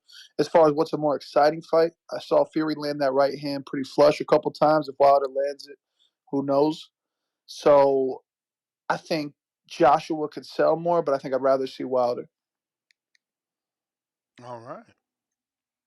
But as far as Fury, like, we got to hold a heavyweight accountable here a little bit, right? I feel like there is no excuse for a heavyweight world champion to, in some eyes, arguably lose to a guy who on paper is a novice, right? He had no boxing matches ever in his life. And this left hook people are talking about, it wasn't some lucky shot. It was set up. He was looking for it throughout the fight, and he found it. So my take of the day is, and I'm the biggest Fury fanboy ever until that fight, because I look back at his resume, his experience, etc. I don't think Fury was all that great. I don't think he beats guys from the golden age. I don't think he beats the George Foremans, the Muhammad Alis, the Mike Tysons, the Ernie Shavers. Wow. This is what's wrong with our sport. One fight changed your opinion. Well, absolutely, shouldn't it? Why should a novice ever land that shot? Champ. Champ. How could one performance when if you're a boxing fan, you know what comes into these types of performances. I gotta get up for this fight. Can I get up for an 0-0 guy? And please don't talk to me about money when Fury's filthy rich. You understand what I'm saying? Like, how am I, the dude that beat the baddest man on the planet, the dude that people thought was going to knock my head off? I took his shots. You want me to worry about a dude that never laced them up? That's Fury going into this fight. Like, for you to assess a man's career on a fight, it's almost impossible for him to get up. Look at what Mayweather did. Did Mayweather get up? Because he told you he wasn't. He told you he trained 6 weeks. He told you he was eating hamburgers. He told you that for the buildup of McGregor. Don't tell me. I mean, it's your opinion and your prerogative, but like, to assess someone's entire career over one fight is crazy. He's giving you a career. I think he's giving you a career. You I got think it's a multiple huge fights point. to go back and reference to all of a sudden only reference Ngannou. But again, your prerogative. But let me break down Fury as a boxer as a whole, though, right? Because I feel like resume-wise, he does look a little bit weak. And I've looked into his resume. Now, let me cook for a second, if you wouldn't mind. His third best fighter on his entire resume is Dillian White, who is a gatekeeper of the heavyweight division. He's been knocked out, I think it's 6 times now by that same uppercut shot, right? So that's the first fighter on his resume. Second fighter is Deontay Wilder, who does have legendary right-hand power, but he's only beat one guy in the top 10 of the heavyweight division, and that's Luis Ortiz. That same guy that Andrew Ruiz dropped multiple times. And then his next fighter is what? A very old Klitschko that he beat in a sloppy fight. I mean, very old. Yeah, absolutely. The same Klitschko that Give Anthony us Joshua his age. dropped. No, give us his age at the time that Fury fought him, since he's very old. I believe he you was didn't do the 37. research. I don't know his exact age, but I don't know why we gotta, argue on that. It's a fact his resume looks a little bit weak. Because after Fury beat Vlad and retired and went on a coke binge, Vlad unretired, fought AJ in the fight of the year. Put down a young, sturdy, game heavyweight champion. But you're saying he's old. And then he was what when AJ fought him, since you're discrediting Fury's resume. Because if he was No, 37, he was quote unquote, when he he. fought Fury, how old was he when he fought AJ? I don't know the exact age, but he was still old. I'm not discrediting AJ's I'm resume just because saying, AJ's brother. been fighting I'm just top saying 10 you can fighters. see why our sport doesn't grow, right? You can see why our sport doesn't grow because we have fans, and it's no disrespect to you or a shot at you, but I don't know about other Right. sports, but do you guys do that? Like, and we ain't win the fucking Super Bowl because of McNabb and shit. Fucking McNabb. He ain't really a No, but dude, quarterback. this isn't Like, the Super Bowl. McNabb This is really ain't the got a Super lot Bowl, of, though. he don't really throw 100-yard passes. How many 100-yard passes do McNabb? Like, what the fuck is we doing 100-yard here? passes. Like, what are we doing here, No, bruh? but boxing. This wasn't the Super Bowl. This wasn't losing to another boxer. This was losing to a No, you novice. right. Arguably. You right. That's It the. wasn't the Super Bowl. We would But get up. We would get up for the Super Bowl. We running extra miles for the Super Bowl. I'm just trying to have you I realize think that there's part. I think there's a reason on paper Fury's been ducking the Usyk and AJ fights his whole career. That's all I'm saying. Okay, It give us makes that sense after reason this. because And you're doing a great job here. I love your call. What's the reason he's ducking fucking Usyk?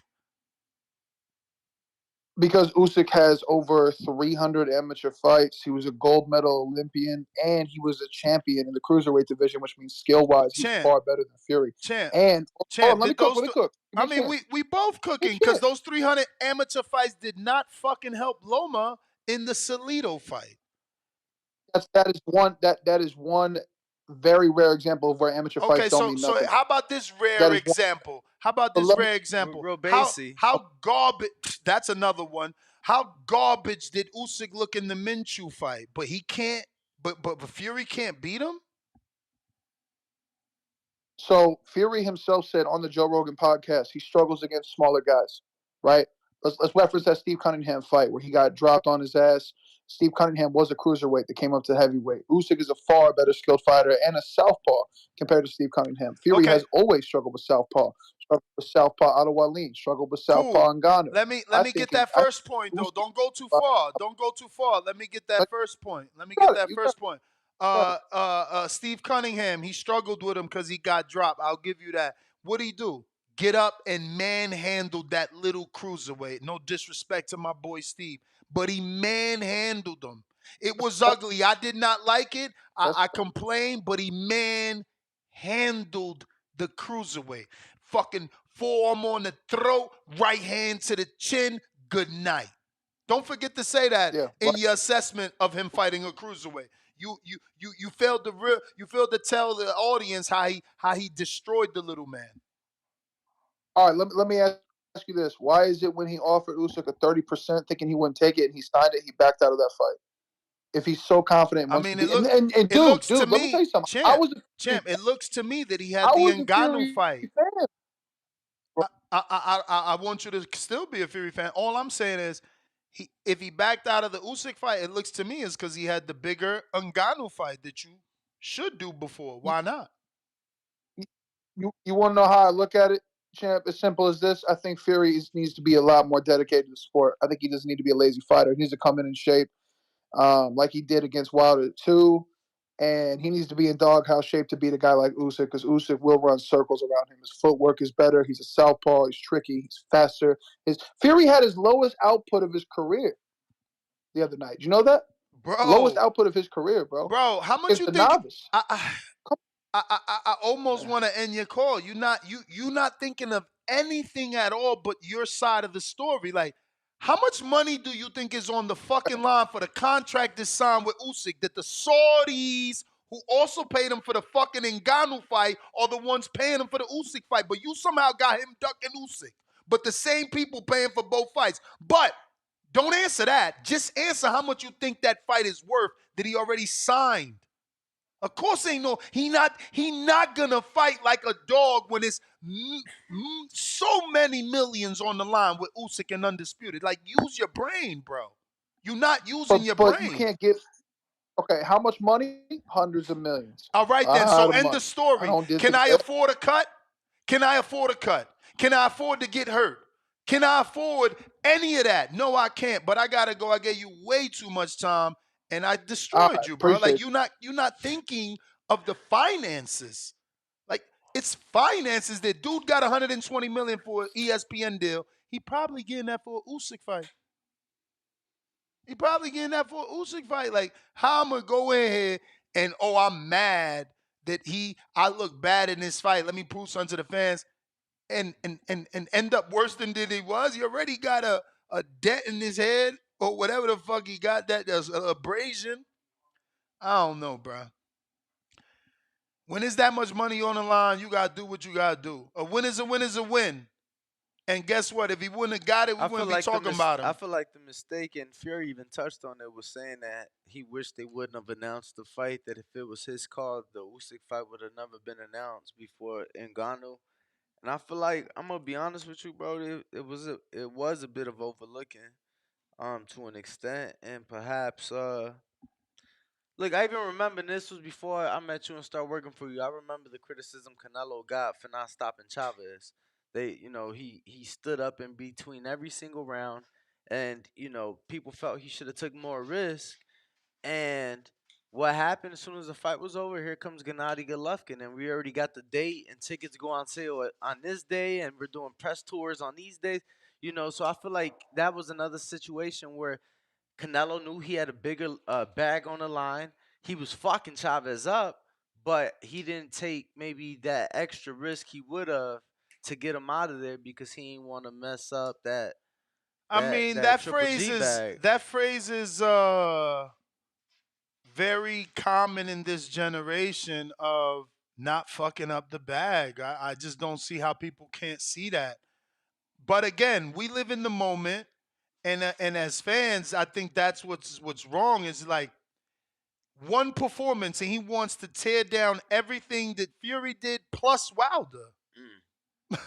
My man said, "Yeah, I mean, he only got 3 fighters, and one of them only beat one top. Like, damn, this why this sport don't grow." People hear that and it's like, "Well, damn, I thought Wilder was a bad man. He only beat one top 10 dude. No wonder he lost." Like, Word, that's a great example. Talking about we was about to crucify Canelo for not stopping Ryder. Not we, but as the a public. community, Oh, as a he community, done. He this. Look, he couldn't stop a rider. Meanwhile, only Nick Blackwell stopped him, who I don't know how he's doing these days. But let me get to Jaime Moreno.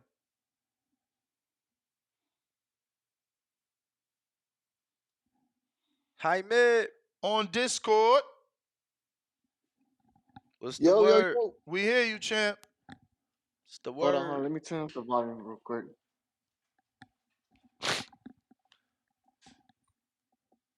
You're. I can't really hear y'all, but I'm gonna just get my call off real quick.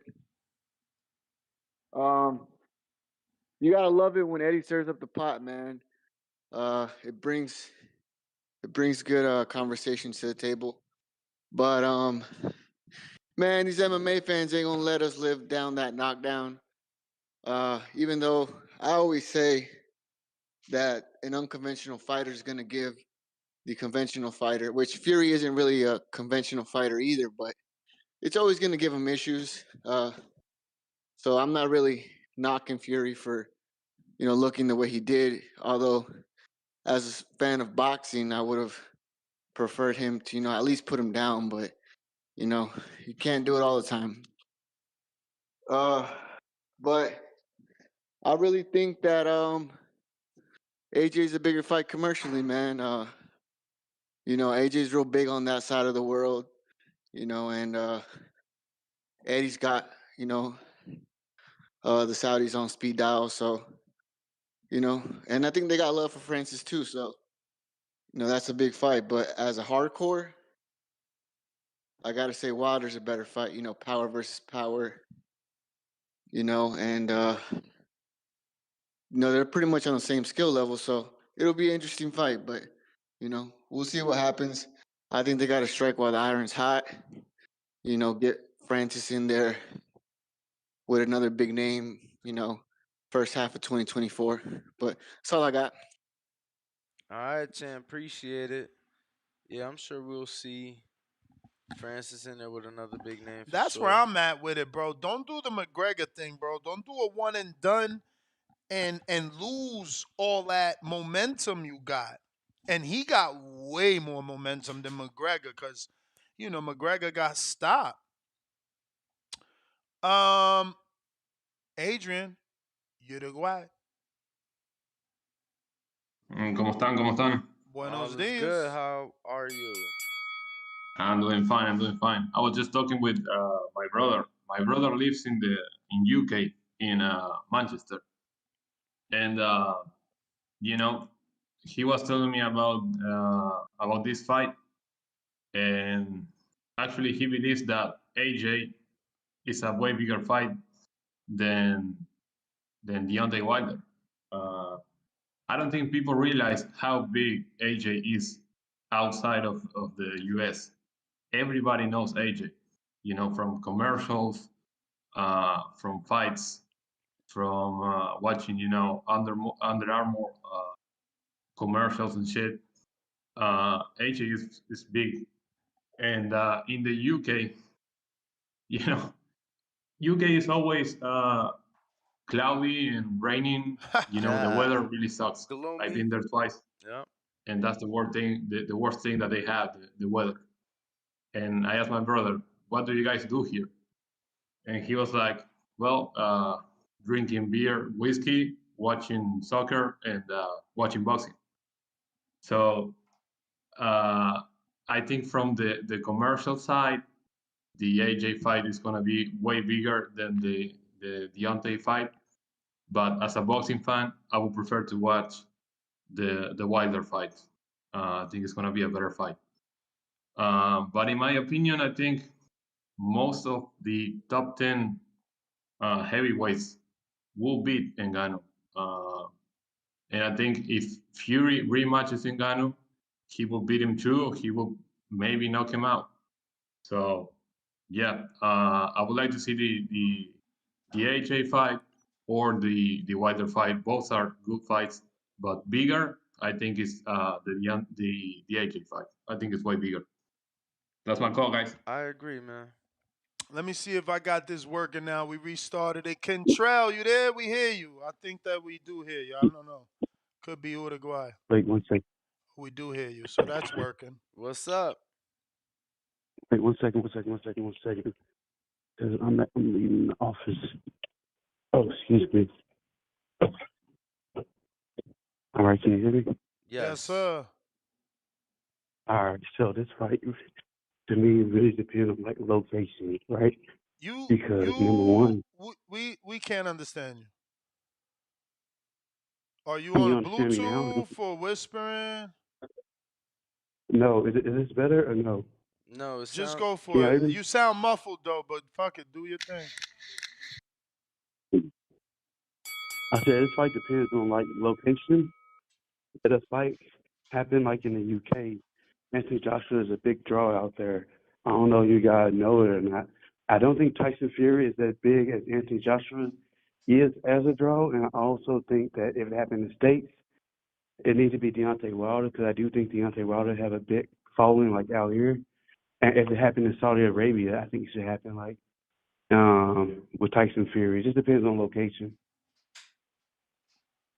So you think that AJ's the biggest fight possible?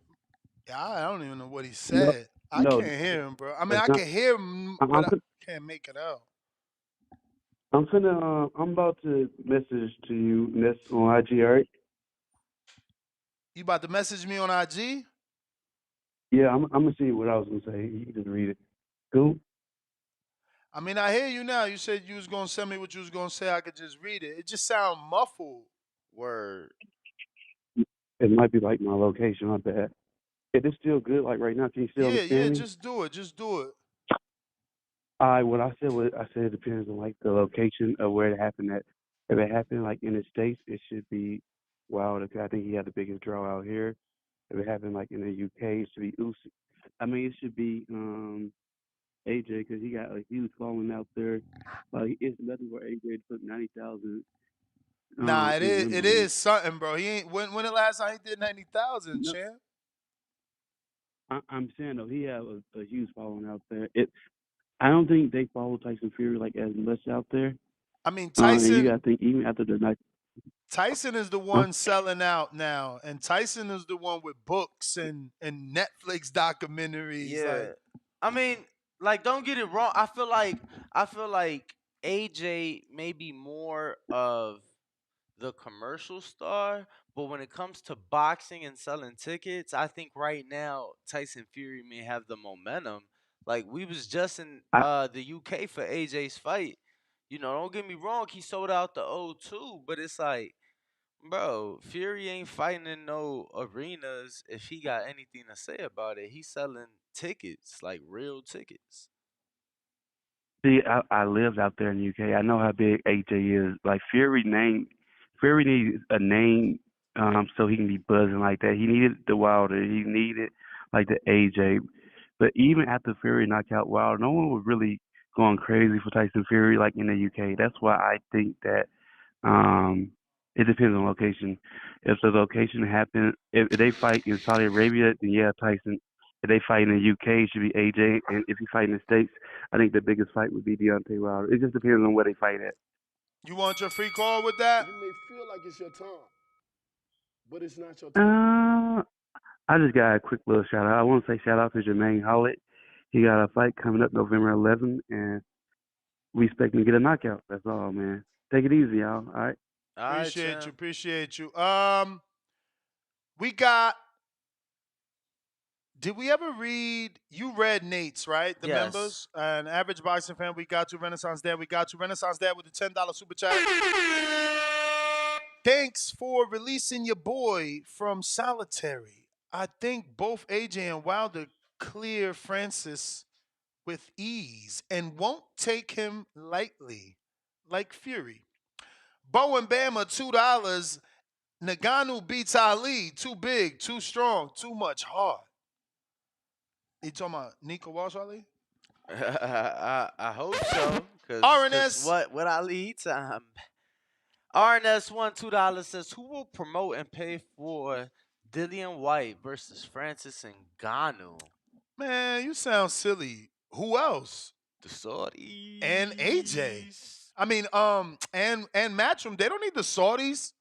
They don't need the Saudis. They could do that shit in the UK all day. Didn't the dude live there? No. He never had no time there. I thought that's where he France. Okay. I mean, he could do it over there with AJ, bro. Come on. How many was there for Franklin? 20-something thousand?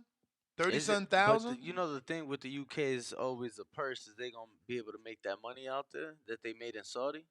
Bro, they was paying AJ that money out there. AJ's no longer a 20-something million fighter with 3 straight losses, right?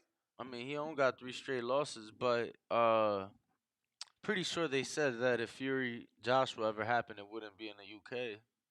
I mean, Fury Joshua. Yeah, Fury Joshua. Fury Joshua's not Joshua and Ngannou. Yeah, but if Fury and Ngannou happened in Saudi. Yeah, that just happened because they put it up. So, I just feel like AJ and Matchroom have done huge business in the UK. They could certainly come up with the money to pay Ngannou and then give them pay-per-view sales. I mean, they do hella pay-per-views over there, bro. Plus, they're going to sell it to us. Yeah, but where's Ngannou live? Like, literally live. I don't know. Is it here in America? His name is Ngannou, bro. N with an I? Because I thought it was Ngannou or Ngannou. It's not Nug. You keep saying Ngannou. It's not. It's Ngannou. Francis Ngannou. Ngannou.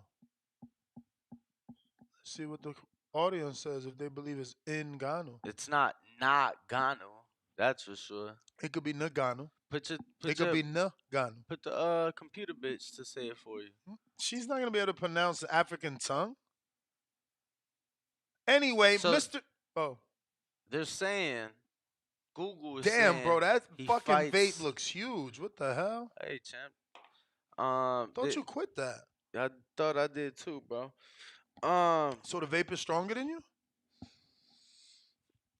Hey, so it No, says that's how I it quit it cigarettes. says When he's fighting out of Las Vegas, Nevada, so he must live out here. okay, so he lives out here. Because when I looked at it, I'm like, damn, bro, this cigarette is stronger than me.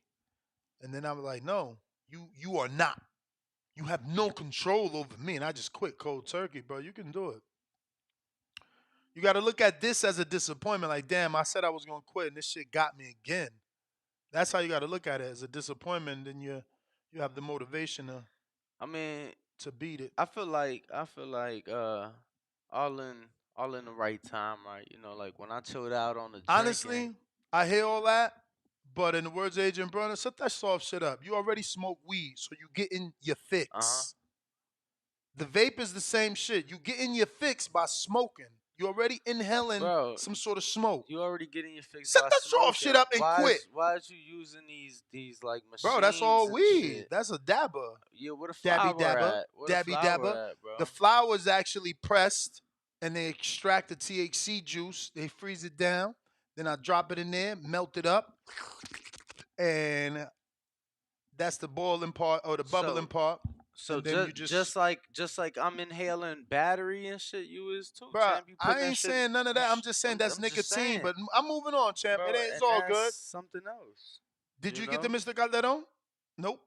$5 super chat. TBV, my hardcore mind says I want AJ versus Wilder, but I kind of want Wilder versus Francis for the slugfest. Miller versus Francis would be nice too. I like Miller versus Francis. Tip Bella's $2.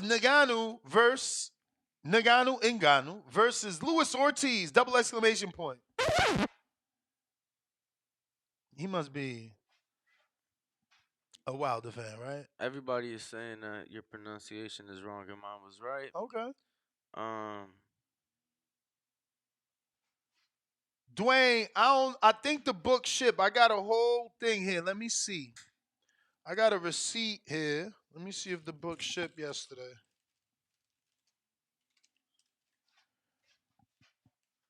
We shipped to Florida.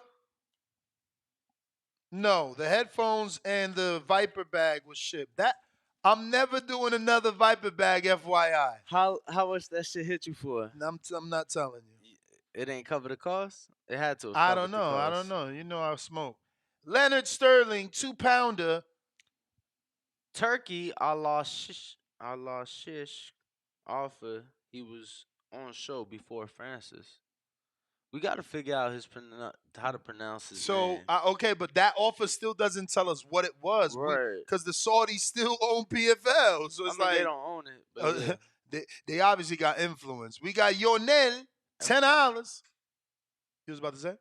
Have an investment. No influence? I feel like they invested in now all of a sudden we got a Saudi Africa department. I mean, that was literally the point of the investment. Which means they get to control in Saudi and Africa. I mean, I would assume so since they have the league over there, yeah. But I'm just saying they don't own the PFL. You know, I'm pretty sure they own where they're controlling. Yeah. The fight with Ngannou is gonna take place over there. I'm just saying when you search PFL owners, Wiz Khalifa pops up, not the Wow, Saudi Wiz? owners. Yeah. No fucking way. Shout out to Wiz, bro. He got, bro, that's inspiring too. My man, like, invested in multiple dispensaries, has his own strain. Now you're telling me he invested in the PFL. We knew he invested in high rollers. He's invested in this league, this weed smoking jiu-jitsu league. Fucking guy is a genius. I love seeing geniuses at work, bro. $10 from Yonel. People want to see knockouts, especially at the heavyweight division. Based on KO percentages, AJ isn't there. So how are you going to tell me that AJ is the bigger fight? Keep up the great work, guys. Flexing emoji, fire emoji. I think that commercially, AJ is a bigger star than That's the what other Eddie guys. said. He said globally AJ is a bigger star and he has more endorsements. Like my man was walking the runway for Hugo Boss. You feel me? He got Under Armour. He got Hugo Boss. He just bought into a Formula One team. Like, you know, AJ is very global. I feel like. or more so than the other guys. Bobby Shaw, $5. AJ loses to Francis. His career's over on suicide watch. No more kings because of the Gypsy King. Yeah, who is next? We got Profound Dreamer. You're Hello, can you hear me? we Yes, hear you. We sir. hear you. All right, cool. I just wanted to say, all right, so what nobody has been talking about is Ngannou's deal with the PFL. He's not a regular MMA fighter that has to fight in the yearly PFL tournament for the $1 million cash prize at the end of the year. That's not his deal. Like, he's there with the PFL to bring nothing but big pay-per-view fights, which is kind of stupid because he kind of robbed himself of an opportunity to kind of like learn on the job and take boxing matches where he can build his skill set. He's obligated to bring them fights that's gonna sell. So that's why I said Wilder was desperate last night, because it seems like Wilder's team doesn't understand that you don't have to fight Ngannou under MMA rules. You could fight him under the PFL banner, but do a boxing match. Like, you don't have to learn MMA, bro. Like, you about to be 40. Why are you trying to pick up MMA skills right now? So I think what's going to happen next is Francis is going to fight Wilder, but I hope Wilder is smart enough to get it to where it's a boxing match. But the PFL's CEO or their chief executive, whoever, he came out today and he said the PFL don't have opponents for him because they need Francis to bring big pay-per-view events. That's all they're looking for out of Francis. And that's why they gave him equity in the company. They're not trying to throw him in the PFL tournament as one of these regular MMA scrubs. Like, they realize that they MMA roster is trash. Like, Francis versus the PFL champion does nothing. And like I said last night, boxing made Francis a star. He was not moving no units after Stipe whooped his ass in MMA, and after Derek Lewis beat him in MMA. He wasn't moving no units, and boxing came off the boxing, and now he a star. So it is what it is. Boxing still reigns supreme out here. That's my Danny, call. is that true? This is the guy that said what I said. He said last. He obviously said it today. Is it true he wasn't moving units over there? Was he not a star over there? Was he made a Was not. star now? No, I mean he was a heavyweight champ, but he was not. I feel a star. Hell no. I feel like John Jones, inactive, was a bigger name than he was. You know, still was the heavyweight champ. You know, I just felt like he was kind of like a Demetrius Johnson, like high risk, low reward type of guy. Exactly. Exactly. He was a good champion, but he wasn't bringing in no numbers, and that's why Dana was So so what is he? okay Was with he the? letting him walk out the door. Is he Manuel Chaw? Like Manuel Chaw was a heavyweight WBA regular champ. No. I mean, like, Francis was actually known amongst people in his sport. You know, Okay. you walk Right, up. but the UFC just successfully ran a successful smear campaign against him. Like, they took away his name value, and the way Dana was talking about him in the press conference, the whole MMA community had turned against this dude. Like, if Tyson Fury never gave him that opportunity, he would have never had a chance to rebuild his name. If he would have just been in the PFL fighting the PFL roster MMA fighters trying to rebuild his name, he would have never came back. Like, Dana has successfully stripped away any star value that he had. True. The Tyson Fury fight was a lifeline for him. That's a fact. I don't know. Maybe I just don't know as much. I've always said I'm a casual UFC fan, but you know, it could be true. I don't know that it was that extreme. Mm-hmm. But again, I'm a casual guy, so it's like, yeah, I saw the Francis Sierra Ogan fight, and I was very disappointed. But it is what it is. But the only way to answer that question, right, is if he didn't fight Tyson Fury, who was he going to fight in the PFL to be able to sell pay-per-views? And that's I my mean, fault. Wilder was always out there asking for the fight. Wilder wanted to fight before Fury, so Wilder, if he don't But fight that's my point. Fury, He would have had to fight a boxer. A boxer would have had to give him an opportunity. That's my point. Without a boxer giving him an opportunity, it was over for Ngannou. You think so? Again, Any bro, other heavyweights that's not in the UFC that they could have brought over to like PFL? like a Alistair Overeem type dude?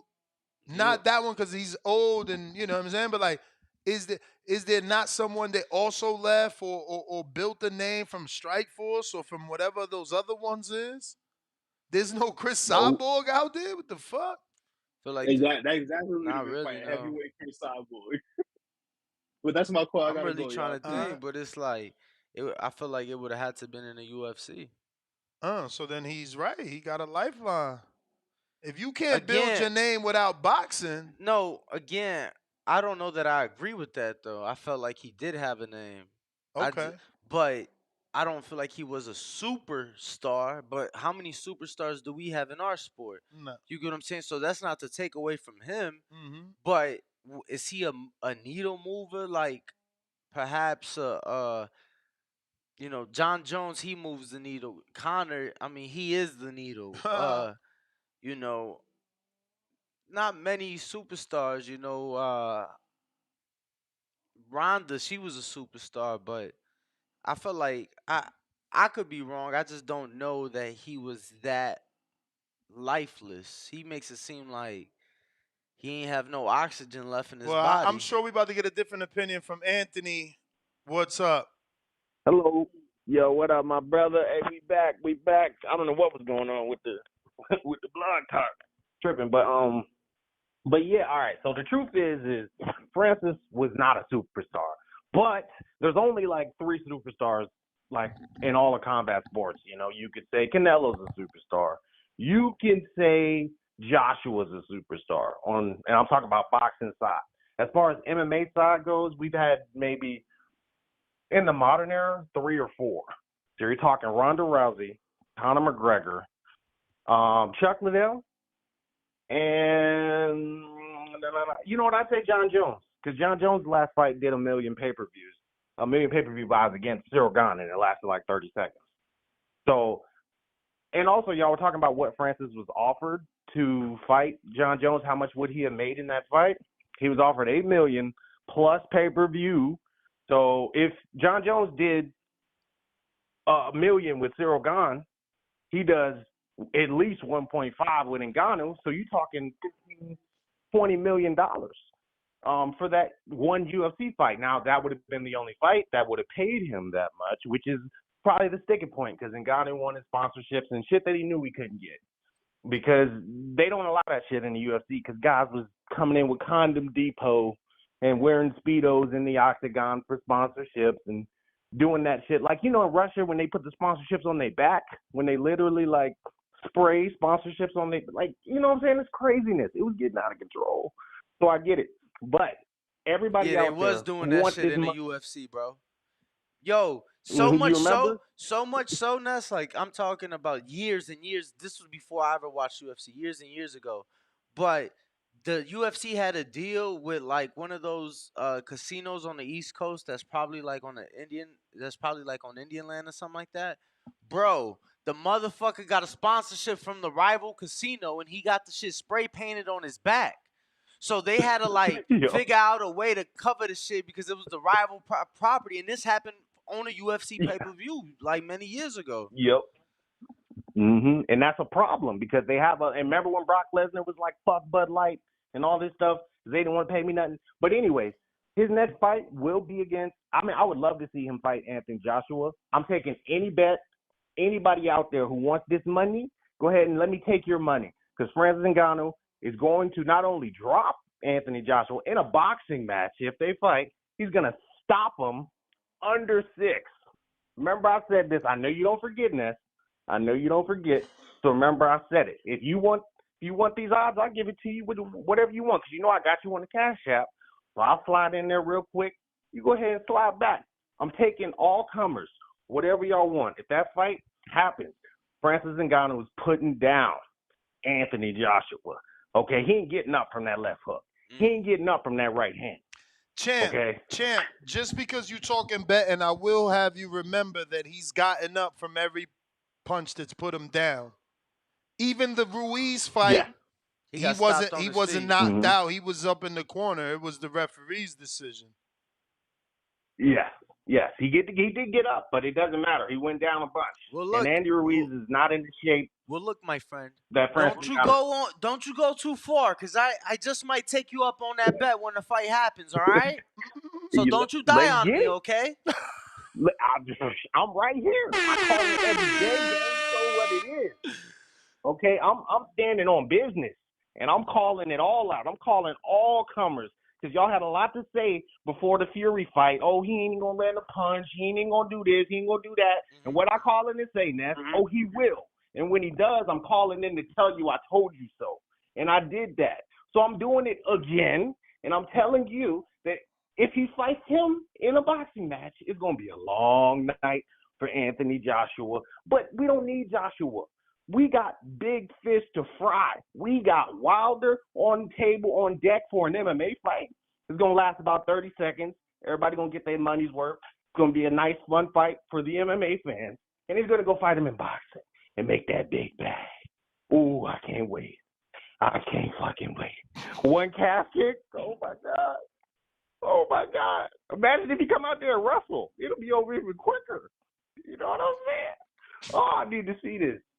I need to see this so bad. Because we need to get some comeuppance. You've been knocking out all our guys. Old Jake Paul, knocking out these dudes who can't really hit. Okay? How about you knock out Francis Ngannou? How about you penetrate that armor? I want to see one of y'all. Who do y'all got? Big Bang? Y'all think Big Bang putting down? Hell Francis? yeah. Fuck out of here. No, I He's want never been Bang. dropped. He'll never He's never take been that dropped. fight. He'll never take that fight. Never. That's easy work. That's easy work, Ness. Big Bang? Ain't Big Bang about 40? Francis licking his lips. He wants that. I'm telling you. We But want that. he's not We big want enough, that. man. That's the call, champ. We want that. You tell Ngannou team send an offer. Stop the games. Damn, look at my boy Wilder. I can't help but believe Profound Dreamer. Look at my boy Wilder, bro. Look at my boy Wilder. Look at what PFL doing. They out here getting popular off Wilder. So you saying there's a chance? Yo, shout out to them. And look at Francis in the comments thinking. Damn, Francie. I know what you. In the only league format of the sport of mixed martial arts, you know your schedule for the year. Yeah. We need some fresh heavyweight talent. You got the reach advantage on a lot of these guys. When can we see Deontay Wilder maybe making a crossover in mixed martial arts? I mean, that's a good question. You know, I've thought about this many times, even with Ngannou. You know, we was talking about. See, he said it like that. He called him Ngannou. So he called him Ngannou. So just because he don't, He the heavyweight champion of the world. So I said, you know, I'm not to gonna let my friend walk around sounding illiterate. Bruh, I don't give a fuck what he African. say. Bro, Wilder what the fuck does that have to do with Wilder shit, bro? said he got Nigerian heritage, so he know how to pronounce it.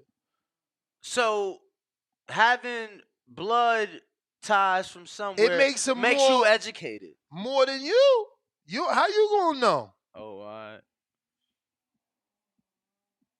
right. Just the whole comeback family as in a whole, you know.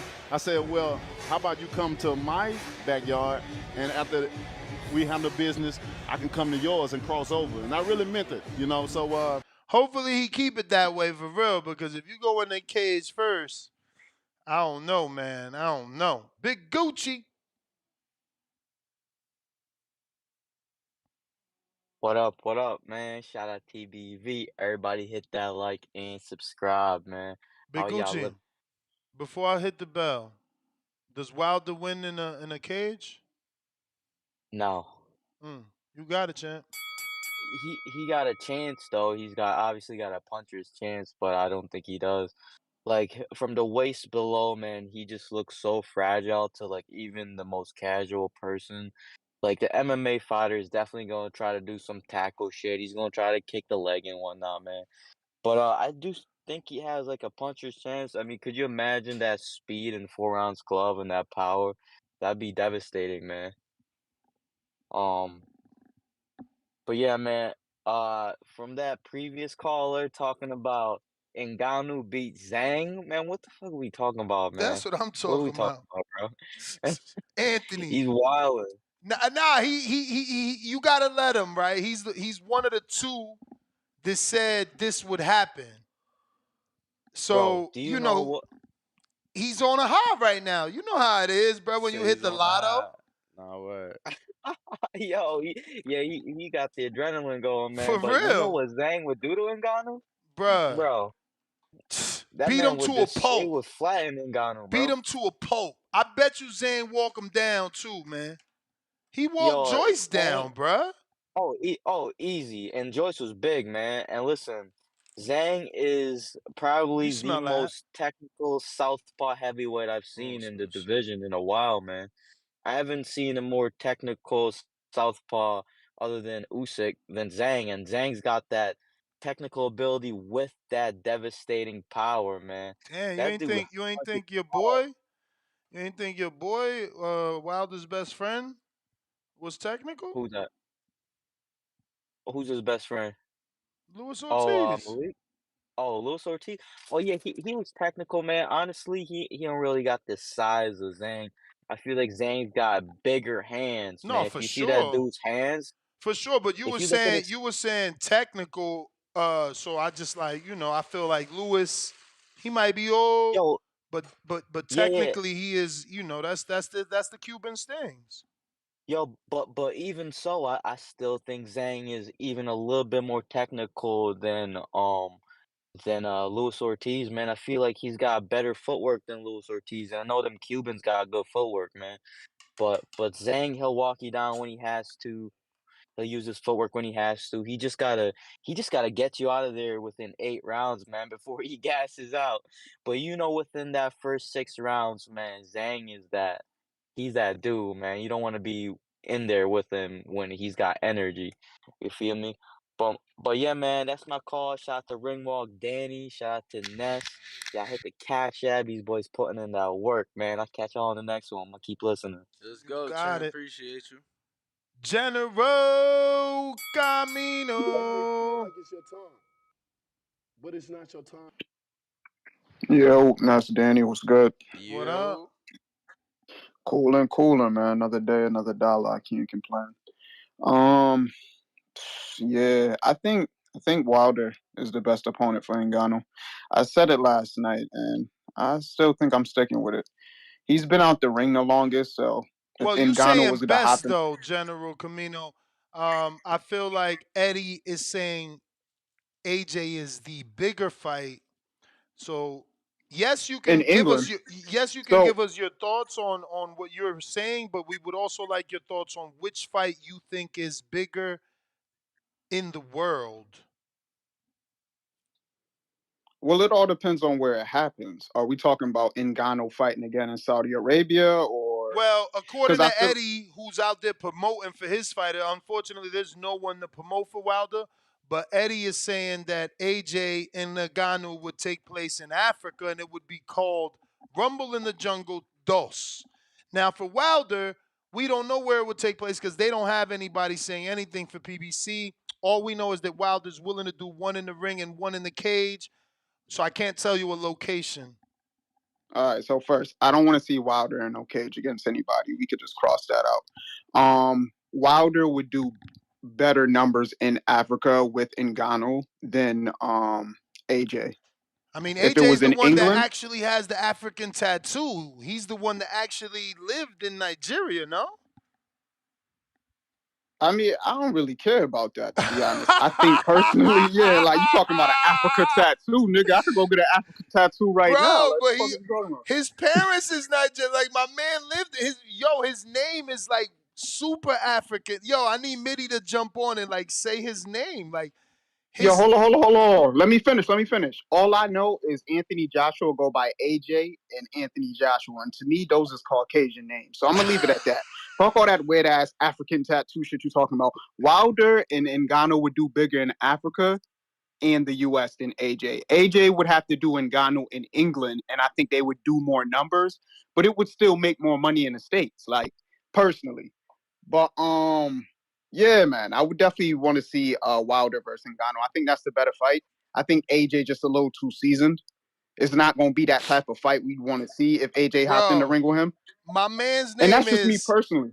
I'm gonna butcher it. I'm gonna make Mitty from the UK, who's originally from France, but I think he's also part Nigerian. But my man's name is Anthony.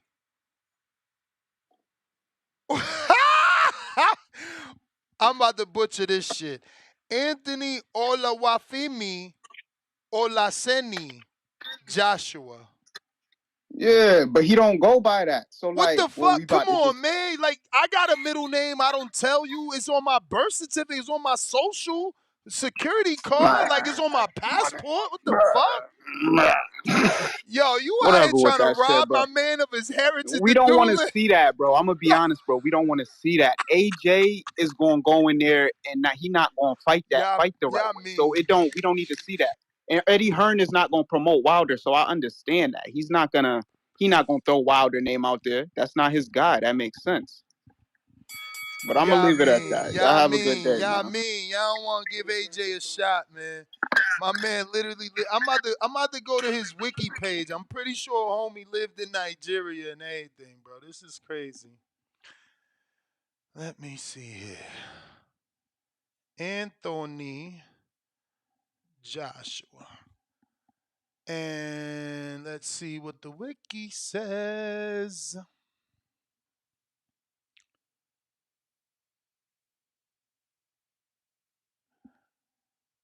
Okay, so the wiki ain't saying where he was born at. Let me see, early life.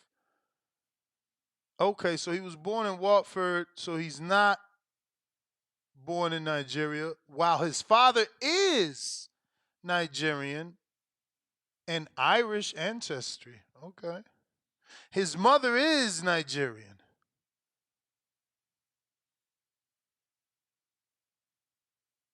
Damn, his Nigerian background can be especially traced back to the Yoruba people.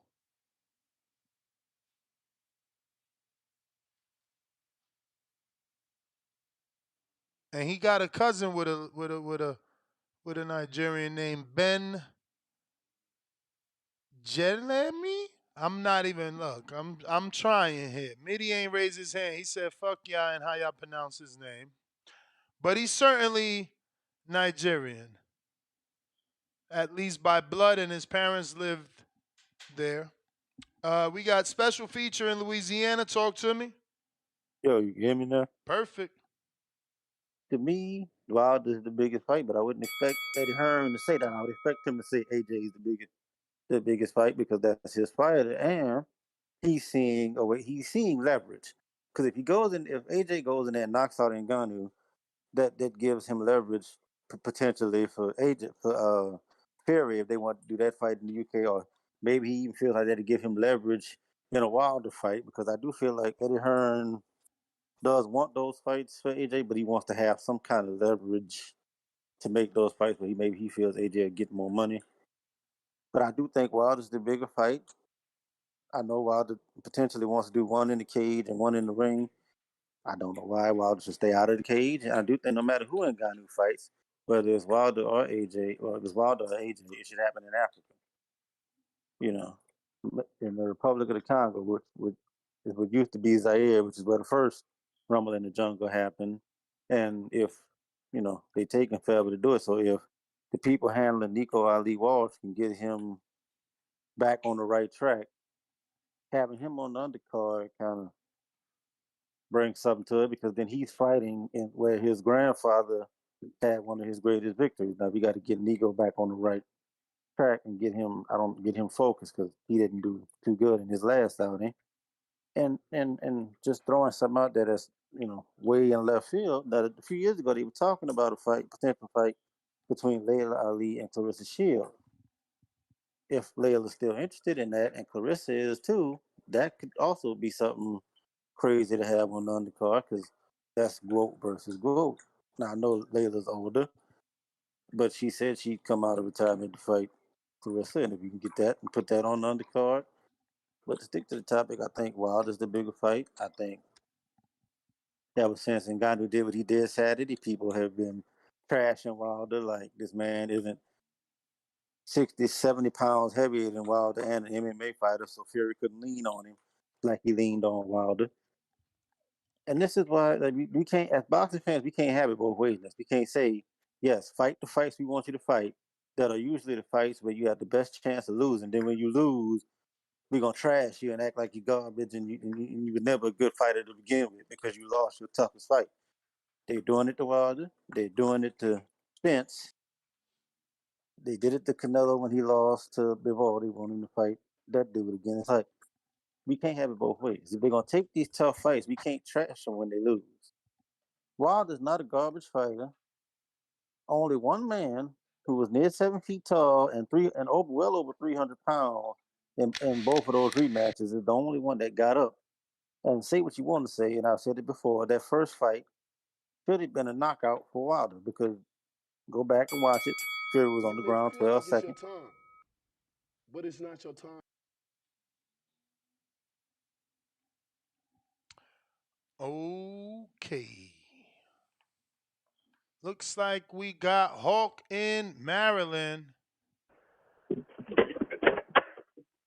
Yo, what's up, Ness? You? Can you hear me this time? Hello? We hear you. Can you hear me? We hear you. Oh, okay, cool. Couldn't hear you, my brother. All right. What's up? Ness and Ringwalk. What up, champ? Oh, ain't too much. The fight we talking about, I would say Wilder, but I'm going to say there's no reason for Ngannou to fight anything less than the top three, some three names, because the point of in Fury's favor, we're going to have tape now. Each fighter that fights him now got tape to see what he does in the 8th round, see how he looks in the 7th round. They got tape now. Fury didn't have tape to watch him. He had many tapes of Fury, many tapes of Joshua. He got many things he can look at how these fighters fight because he has tape on them. Fury had no tape to see how Ngannou was going to be. So if he have a rematch with him, he'll be able to, he'll have something to look at. That's just the point for the trainers. And the fact that he looked at the way he looked over the weekend, nobody's taking consideration. Nobody had to look at him before this. But, hello? Yeah, sorry about that. Ad Oh, popped up. okay, no problem. Oh, and what I was about to say, you were talking about the John Jones got the, it's so long ago I've been on the phone. John Jones got over $13 million when he came back for the heavyweight title with Cyril Gahn. So he got $10 million up front from Dana White. So my point I'm making is Ngannou could have got that money, that $10 million from fighting in the UFC if he had fought John Jones. Because John Jones certainly got $30 million on 13. He was offered 8 for the John Jones fight, but John Jones is a Mm-hmm. way bigger star than Francis Ngannou in the UFC. Mm-hmm. That's what I said. To fight John Jones, they was going to, he was going to get over 10. He was going to make that 10 million if he fought John Jones. He was making 8 million to fight John Jones plus pay-per-view split, so it could have made it over it could have hit over 10, but 8 guaranteed. Well, John got over that. He made over the 10. Yeah, because he the biggest star, brother. That's what I'm saying. And understood. I'm putting them two together, for though. sure. Because everybody did want to see him fight him. So that's the only thing. And that David Toole you were talking about earlier, he was pretty good, but he lost his championship fights. He knocked out John Ruiz. He beat Michael Moore, who was the first light heavyweight champ. Heavyweight, for the boxing. But he couldn't get around Lennox Lewis's jab. Lennox Lewis beat him up. And Ike Bucci had a good fight with him and beat David Toole before he got locked up for that rape charge. But my whole point I'm really making is Ngannou need to go for the top 3 because now they got tape. All the trainers got tape. They can see how he looks from round to round. Him going 10 rounds was a blessing for all the other boxers that is trying to fight him because now they got film, they got tape, they can watch and see what to do with him. But that's my call. So don't get too hyped I mean, he's great. He's a good fighter, but now they got tape to watch and see what to do with him. But that's my call.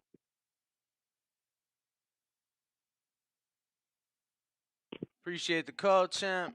Nah, look, they definitely got tape, but now it's a question of cool. A, can you capitalize from the tape, and B, can you still take that left hook to the because that left hook was something serious, some mean. But we appreciate the call, champ. Thank you for rocking out with us. See who we got next. In the meantime, make sure to hit the Caesar. like button. Make sure you are subscribed and got that notification bell turned on. Caesar, what up? Y'all hear me? Yes, sir. Hey, man. I don't know why we haven't brought it up yet, or I don't know if anybody has brought it up. But I'm tired of these MMA people thinking that they got a chance in the boxing world. So we just need to send out our Hulk. Our Hulk is the person who had the dream of knocking out a big black man. But it wasn't Deontay Wilder. It was Ngannou. We need to send Andy Reid to knock out Ngannou and just end it. We so we don't. can stop this little. We can't send Andy, bro. No one knows if Andy can really do it. Come on, You all right, send look, Andy I'll out tell you there and why. he shits the bed for fucking boxing? Fuck no. He's not gonna shit the bed. He's not gonna shit the bed. This is the chance that he needs. This is the opportunity he needs. But the reason that it will be Bro, he watched got by many dropped across by the world. Areola, bro. Like, don't put your chips in the Andy basket. He gonna eat them.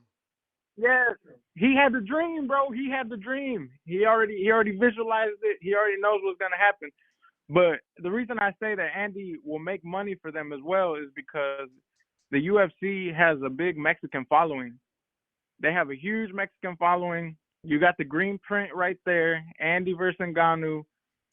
I'm telling you, and they're gonna save money because then Andy's not gonna command as much money as AJ, a Wilder, a Fury. They'll probably give him like $5 million. He'd be good with that. Him and Ngannou. Andy's not gonna command as much money as AJ and Wilder, but Andy wanted $25 million to fight Wilder. But this ain't Wilder. This ain't Ngannou. He knows he's not gonna get that. He knows he's not gonna get. I hope you're right, bro. But I would like to see Andy you in telling a me, fight. but you telling me you don't think Andy can knock out Ngannou? No, I'm telling you, I don't know if that he can. Not that I don't think he can. Man. I don't know that he can. Yeah, I don't know that he can either. I mean, bro. Andy Reid is too fast. Bro, he throws combinations. Listen to He's me. not going out there like Tyson Listen to me, champ. The AJ fight was not a knockout. It was a TKO. Outside of the AJ fight, who has he knocked out? He didn't knock out Luis Ortiz. He didn't knock out Chris Areola. He didn't knock out Joseph Brown. He didn't knock out nobody. Like, he didn't knock out nobody. I'll give you that. He's not. He won't knock out. He won't knock out Ngannou. So then why do we want to see that fight? We're gonna see a fucking decision. No, the TKO. He's gonna get a TKO. His hand speed Are is you too crazy, quick. brother? You're not listening. You're not listening. Luis Ortiz is 54. Did he knock him out? Did he get a TKO? No, he put hands on him though. Did he knock him out? Did he get a TKO? Did he drop him? I ain't watched the fight. Hand speed. You Luis tripping. Ortiz got a chin though.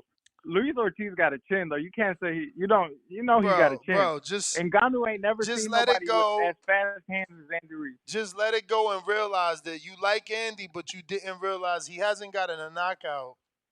Unless AJ. It's not even since AJ. He don't knock anybody out, and he only stops dudes that everybody stops, like the Ustinovs of the world. Like, he don't got no stoppage, bro.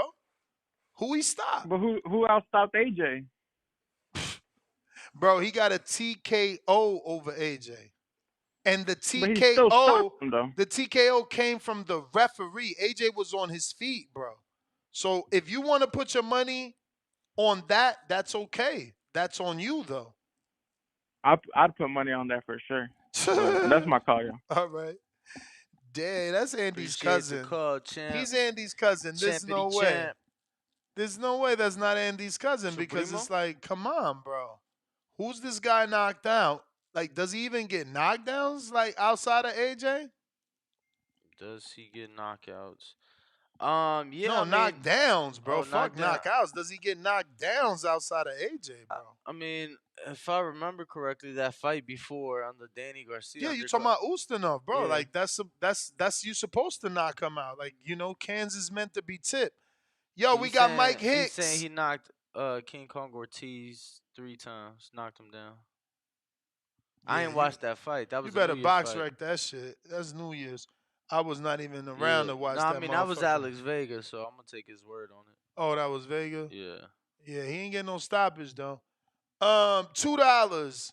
Have y'all watched that Foreman movie yet, bro? We got invited to the fucking early watch review, and it was dope. It was dope. Anthony, I see you back on there, but you know how that work, champ. You know your second calls is a cash app. I got Bobby Shaw. Did we forget my Gypsy King said he will get in the octagon with Francis? I want it. We beat the box. We beat the box head in the ring. You sausage. We got in the 951. Anthony, if you sent the Cash App, you probably sent it to the wrong Cash App, champ. But I do have it on the screen, so you might want to double check that because I don't see any team.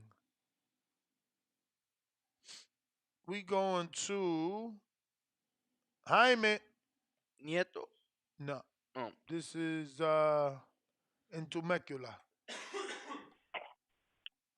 Hey, good morning, Ness. Good morning, Danny. Good morning. What up? Hey, man. I'm sorry, I'm ventilating. I was in my morning jog. There you go. Good for you, there bro. you go. Good shit, man. Stay healthy. Damn, how cold is it though in Cali? It's got to be freezing right now, bro. Nah, it's not bad, man. Sun is out. It's maybe 70s right now, early in the morning. So perfect weather. Yeah. 70s. Got the California weather, man. That's why you Can't got beat better it. weather. We got 53 right now, bro. We bundled up out here. Yeah. No, man. To the topic, I definitely want to see Deontay Wilder against Ngannou. I mean, I wasn't all hyped up about the Gypsy King and Ngannou. I'm not too much about the MMA. And MMA fighters coming to the boxing sport with no records and then all of a sudden getting a big fight. I mean, I just don't like that. But if someone deserves a payday, a decent payday, is Wilder. And I think that the boxing community should push to have Wilder get that fight against Ngannou. We don't want to see Joshua. We know it's going to be a boring fight. It's probably going to get knocked out and it's going to make the boxing sport bad against the MMA. So someone who deserves that payday and that the boxing community wants to see is Wilder. So I think we should push that because everybody has been avoiding Wilder. He hasn't gotten that fight with Anthony Joshua that he deserved because everybody's afraid of Wilder. Nobody wants to get knocked out. So let's push Wilder. They want to come to our sport and, prove that they're badass and, beat they think they can beat our boxers. All right, go against some of the baddest motherfuckers out there. Okay, the Gypsy King, he just didn't come out on his best day. I don't think so. I don't think he was up for this fight. So, he makes the sport look bad in my opinion, because I think that Ngannou would have not beaten the Gypsy King that beat Wilder in those two last fights. But Wilder, us knowing that he's a badass motherfucker, that he's hungry for that payday, that he hasn't been respected in the sport, that he hasn't been given those big fights, I think he'll come up for this fight. And I think he'll knock Francis Ngannou out. So I think he's a fighter that's going to make our sport look good against the MMA. I would like to see Andy too. Maybe it's just because I'm Mexican, but I'm just being biased. But all right, appreciate it. And that attention. Oh shit! I thought you was done, bro. You went through a cut dead spot. You there? Oh, I'm sorry, man. Yeah, I'm here. Can you hear me? Yeah. Okay. Yeah. No, I think the boxing community should push Wilder for that fight. I mean, we should support our our fighters, the fighters that have been wanting to fight the best, that has given us the most exciting fights, and one of them is Wilder. I mean, whether you like it or not, he might not be the most technical fighter, but he has given us hell of fights, especially those with the Gypsy King. He lost, but he's still a champ in our hearts. So I think we got to push for Wilder, man. He deserves it more than AJ. He deserves that payday a lot more than AJ, than Andy, and then any other heavyweight out there. So let's push for Wilder to get that big payday finally in his career. That's it, man. Shout out to everybody. Appreciate the call, champ. Let's go. But it's not your time.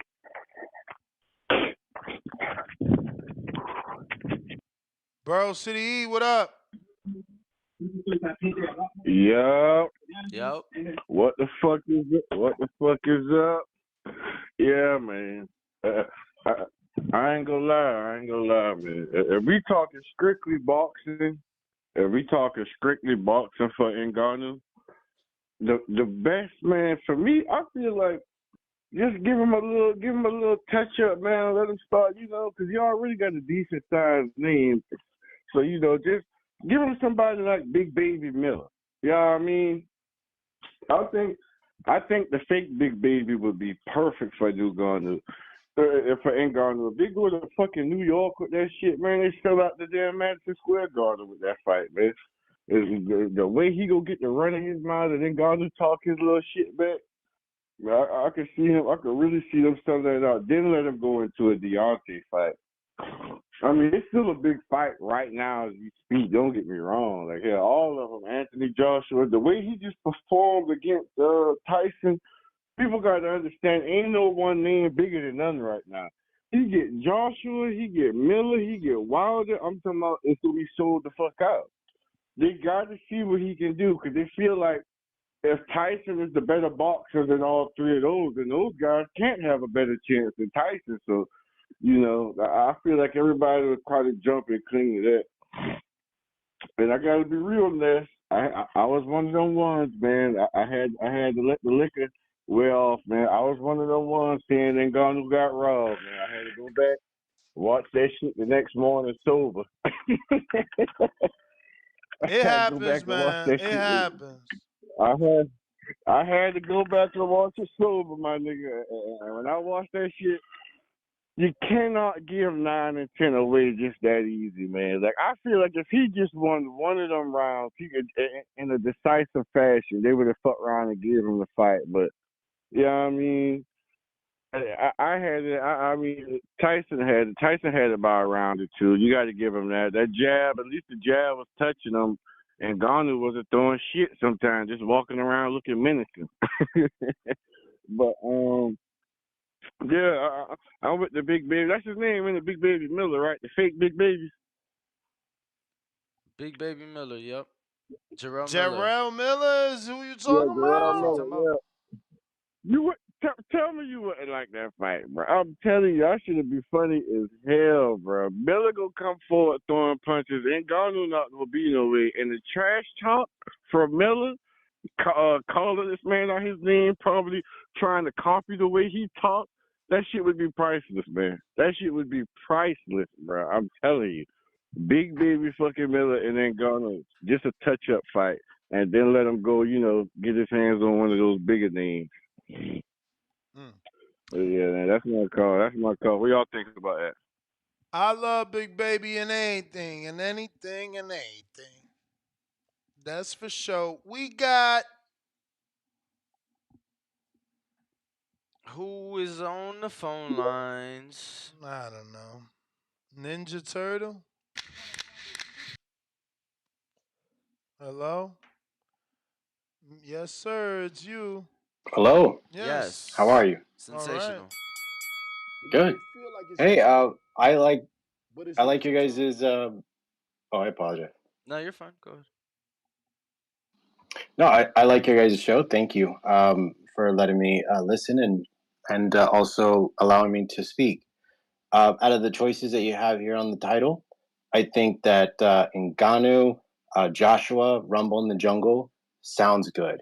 And that would be a lot of fun to watch on a big screen at like AMC. would be something that I would be interested in. And I think it'd be good for the sport. That's what my thoughts are. All right, brother. Well, appreciate you All right, listening short and and sweet. continue enjoying the show. Yep. Hope we you, do 2 shows a day, 6 a.m. Pacific and 4 p.m. Pacific. It seems like, you Yo, may you a be... copycat. What? When I said, did you smell that? No, but this ain't this, bro. Look, this ain't this. You got Playing Them Days. I got White Fire OG, both of which we picked up at the one and only Hardin right But here. mine's is better. And that's why he tried to open that, because I was... Bro, this shit been open, bro. I was You rolling smoking- mines, and I'm like, yo, you smell that? So But now I he can't smell shit. My nose is stuffed up, motherfucker. You got me sick. You a hater. Nike, what up? Laser, I see you there, but you know second calls is $5. You got to send a cash app or a super chat. Shouts out to the boxing boys. Shouts out to Ness, Danny, whole team, man. That other caller was talking crazy, talking about some Andy Ruiz knockout in Ngannou. Like you said, Ness, Andy Ruiz don't get knockouts besides Joshua. That's a TKO. Like, even Benavidez get more TKOs than him. Like, for real, for real. And Benavidez is not a knockout person, but he get a lot of TKOs. So, but I don't see what he was talking about with Andy, man. Andy a good fighter, but he ain't gonna be able to take that from Ngannou. Like you said, he got dropped by Areola. So that left hook from No, Ngannou. he dropped Areola. Oh, he dropped Areola? Yeah. I mean, Areola was done. I mean, he was at the end of his career. So, yeah, you supposed to drop him. He supposed to got Areola up out of there, really. He didn't. So, and then, like, with Ngannou, like, if he can take fucking Fury punches, because people want to talk shit, but Deontay Wilder is a pro boxer, world-class boxer champion. Deontay Wilder got his ass pounded, got the shit beat out of him. He couldn't take the punches. And Ngannou can? What the hell y'all think Andy gonna do with him? And of course Andy wanted 25 to fight Wilder because of that power. So how much you think he gonna want for Ngannou when he seen the man just stand up to who just beat the shit out of Wilder and he dropped Fury? Never mind that, bro. I forgot to start it right. But yeah, man, they I don't get it, man, what they be saying, man. But Eddie, people want to be mad at Eddie Hearn too, but in all actuality, Eddie Hearn be coming up with some good ass ideas, and that right there is the bigger fight than Ngannou Wilder. I mean, Joshua with Ngannou, them in the UK. Come on, man, that's a fucking sellout. Pretty sure Areola did drop Andy, bro. I ain't gonna lie. Word? I thought he dropped. I thought it was Andy that dropped Areola. I think they both got dropped. Like, that's even sadder, but I bro. feel like I remember Andy being on his butt. Andy. See, that's crazy, man. Andy ain't taking boxing serious though, man. I mean, after that Joshua win, you can see Andy wasn't taking it serious. He was living off hype, man. Areola didn't go down. Only Andy. Andy got dropped in the second. See, Andy ass got dropped by Areola. Come on, man. Come on, man.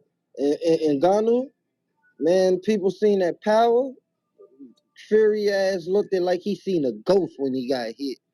So they think Andy about to go in there with him without asking for at least 30 million or more.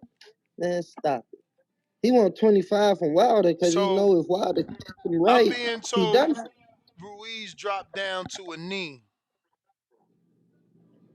See what I'm saying? So people, that dude who talking about he can TKO Ngannou, you couldn't even fucking TKO Areola. And didn't Wilder knock Areola out? Yes. Come on, man. Like, that guy was talking crazy, man. Like Ness said, they gotta be Andy cousin, man. Brother-in-law, something. Be something, man. Yeah, man. Shouts out to the boxing boys, man. Y'all keep doing y'all thing, man. All right. You may feel like it's your time. Come on, man. But it's My not your boy time. did the whole boop, boop, boop. Come on, he touched the canvas 3 times. Did a split. Head, Yo, you could shoulders, throw, knees and you could toes, clip knees and that. toes. You could clip that and put a little song, and it's like he dropping that's a split. Put the James Brown on him. Who we got next on Alex. the phone lines? Alex Vega. Alex. Hello, can you hear me? Yes, Hello, it is hello, good I, morning, the good Grand afternoon. Can you hear me? Master. Y'all can hear me? You know we can. Hello? Yes. No, I just want to make sure. You never know, man. Discord be funny business. But man, am I sick and tired of this crossover bullshit. Like, it's not good for boxing. It shows why boxing business is broken, and the competitiveness is just it's out the fucking window.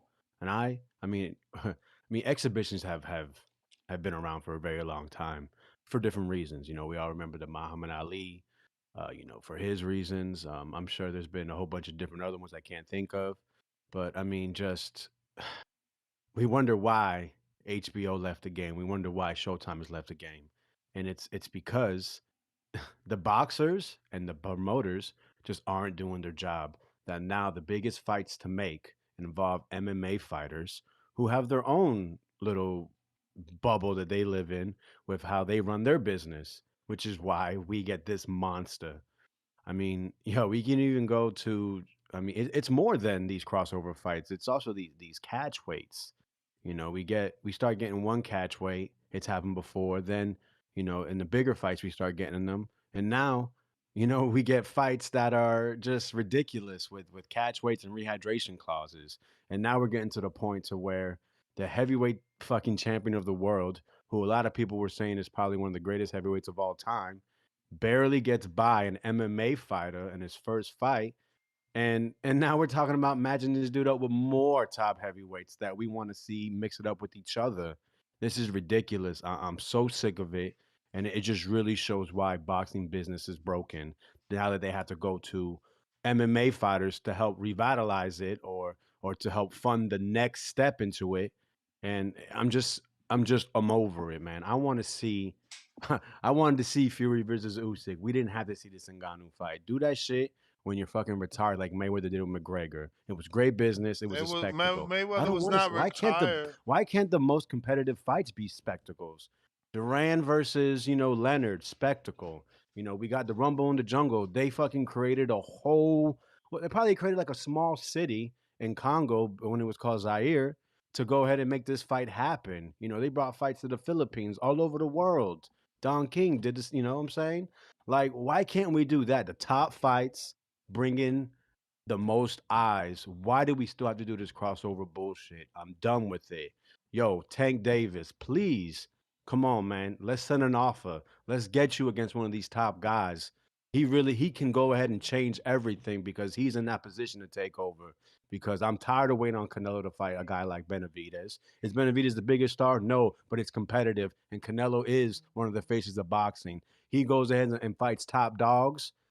We want to see the most competitive fights. So if he's a top dog, that gives us the highest chance. Not these MMA versus fucking boxing bullshits or YouTubers. Look, we got misfits. They have dates every fucking month, like they're the fucking UFC of boxing. Why is that happening, man? I'm sick of it. I'm tired of it. That's all I got to say, man. Why are you so Alex, mad? yeah, bro. What's up I'm with not you? mad. I'm passionate. I'm not mad at all. I mean, I but can go you ahead you you and kiss my sound son right now. upset that this man got an opportunity of a lifetime, that this man got to live out his dream. You Shout out to know, him. it was I'm not- him I don't got that nothing against had Ngannou. to, This is try to this is swim us. across This is us and other international fans. waters. We're the ones that fuel this, right? Our money, our time, our energy is the reason why these things keep happening more and more. Instead of getting great fights, we're getting crossover spectacles. But People I say played a people lot say of they want to see information today, Tank versus Alex. Haney, but yet now we're talking about Sean O'Malley versus them two and or And that's Shakur, how it and happens. that has more traction. Unfortunately, that's how it happens. The promoter that was talking about O'Malley explained to you. It's about profile. And yes, if Devin does a crossover, he'll gain the profile needed. to fight So a we need to tank. be more like the UFC because what is the UFC doing? They created a They have a machine monopoly. where they help. Hey, man, they're doing it better than us, Hey, obviously, I'm with you. because I'm with they're the you. ones putting on Unfortunately, what we people don't think have are a the best fights monopoly in though. MMA. I'm And with putting you. on, they're doing $2 million gates every show. They can go to France, first show ever they did there, I think, in many moons, fucking $4 million gate. And I just seen something with Navarrete versus Oscar Valdez, which the Mexicans say was such a great fight, and that shit didn't break $1 million gate. Not to say that wasn't a success, but look at the success of boxing events and the success of MMA. MMA is more consistent. Boxing, we get $100 gates, $50,000 gates in Minnesota, and then we can get these explosions of $20 million gates. So, I mean, I think we could still do the $20 million gates, but also kind of level out the average. You know what I mean? Like, look, bro, we got 3 fucking big shows coming up on December 9th. Who knows? There might be another one that might come out of nowhere. I have no idea. UK or something. You know what I mean? Like, we have to figure a way to make this more efficient because I swear to fucking God, man, if I see something like Ngannou versus Usyk, then I'll get mad. But yeah, man, that's basically all I got. I got to get ready for work. Appreciate the time. Man, don't get too mad, yo. Then next thing you know, you got like heart problems and shit, and then you gonna be like nuts. You feel me? So don't get too mad. But I appreciate the call, champ. We got Nike. Did we get to you? Unmute on Twitter Spaces. Y'all already got to me. All right, my guy. Jay Billy, what is up? Make sure to unmute. If you guys want to call in, Twitter Spaces Discord is available. Damn, you sound like shit. What up? You know what it is. I gotta get to the back real quick. All is good. All is good. Don't worry about it. So y'all got me. Y'all got me. Y'all got me. Yeah, I'm no, done. you I'm done. good. So You sound like good. shit. You I'm like, good. Do your thing, brother. all right, bro. Yes, sir. Shout out Ness. Shout out Danny putting in that motherfucking work. But I think in Ngannou and AJ, I agree with her. Anywhere besides America, that fight is gonna be bigger for Ngannou and Joshua. You just need to understand how, and I'm pretty sure people already know how big of an international star AJ is, but you can't just think in terms of America.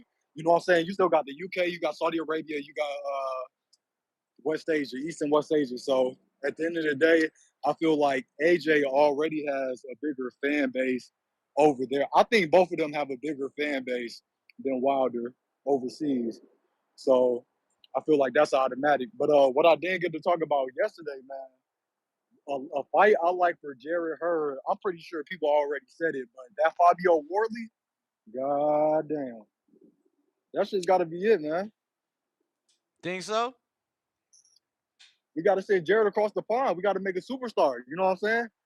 So for Jared to be an American heavyweight and the next best American heavyweight, do y'all feel like we got to build him up out here? Or if we send him to go get that Fabio smoke, like is that hindering his growth as an American star? I mean, What y'all feel about that? I feel like you can't limit it to only America. You gotta make it globally. Facts, facts. Everybody had to do. I'm not gonna say everybody, but the real ones, they went over there and caught that smoke. So I most definitely want to see, Jared against bro. You feel me? Coming up, 2 young dudes, like they're around the same age, huh? I'm not sure if Fabio. Let me check that. Let me see. Yeah, Fabio he don't look too old, but they trajectory, they going towards the Fabio's same path, 28, so he's several What's years Jared, older. 20, 23, 24? 23. Yeah, that ain't too bad. That ain't too bad, but I think Jared, his athleticism will most definitely cause Fabio some problems. So, I mean, Danny, what you hearing? What's next for Jared? I ain't really heard shit. Honestly, I haven't either. I know he had an injury he was tending to, and looking to get back. So maybe early Yeah. next year. On God, on God. Okay, y'all keep on putting in that work. I'm gonna tap back in if somebody say something. All right, brother. Appreciate the call. You may feel like it's your time, But that's your time. Who is next? Ooh, we got who this? Who this? Who is? We going out to the 404. This is John Doe. John Doe. John Doe. John Doe. John Doe. Yo, Hello, yo. can y'all hear me? We hear you. We hear you. What's going on, fellas? Shout out TBV. What up? Been a minute. Ness, I wanted to start by giving you credit. I think you should take your lap of victory. I think Jang is the best heavyweight out there right now. I think he'll beat Fury. Who? I think It's a little Jang. Zang. Oh. Jang, I think he'll beat Fury. He'll beat Fury. He'll beat Usyk. I think Buddy on some commando shit could beat Usyk too. What's my man name? Ngannou. Okay. I think he could beat Usyk. It's interesting, man, but shit, this YouTube shit might be. I mean, MMA, whatever, YouTube, whatever, this shit might be actually taking over boxing for real, man. It's way too close. I mean, for this guy to come in here, you know, and with the best, and the whole idea of him fighting, building, nah, you can't build after you go toe to toe with the best heavyweight that they got to offer. You don't build after that. That's crazy. Yeah, I guess sky's the limit as far as the opportunities for him. But yeah, I think Jang will beat Fury as far as boxers go. I think Jang is probably the best boxer out there. I don't think I'm a Wilder fan. I don't necessarily want to see Wilder. I mean, with Jang, I'd rather see Wilder versus Usyk or somebody like that. I think he'll knock Usyk out. But yeah, that's it, man. All right, Chan. That's it. Appreciate the call. Take it easy. You All as well. right. We got Fire Flame. What up?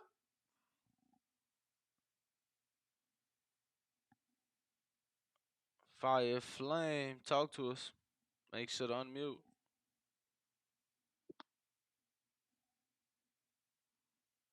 Yo. Yo. Fire Flame. Rel, what up? Yo, Ness, can you hear me? Yes, sir. We hear you. All right, I just want to say shout out to Boxing Voice. Ness, Danny, it was nice meeting you when I saw you at the Palace here in Detroit for Clarissa Shields. Yes, sir. I just want to speak on the topic, and this to the hardcore boxing fans. Before I get into who the MMA fighter should fight in our sport next, I gotta talk to the hardcore boxing fans real quick, and it could get touchy, but that's certain things I will be specific about and I have source and proof behind what I say. But this is a real touchy topic to me because we got to take into consideration why Tyson Fury didn't have the power that he displayed in Fury versus Wilder 2 and also Fury versus Wilder 3. He landed the right hand in that fight. So I just really want to know, all of a sudden, why is Tyson Fury power gone? So we know this hardcore boxing fans who come here for boxing and who just a part of the sport. We know damn well that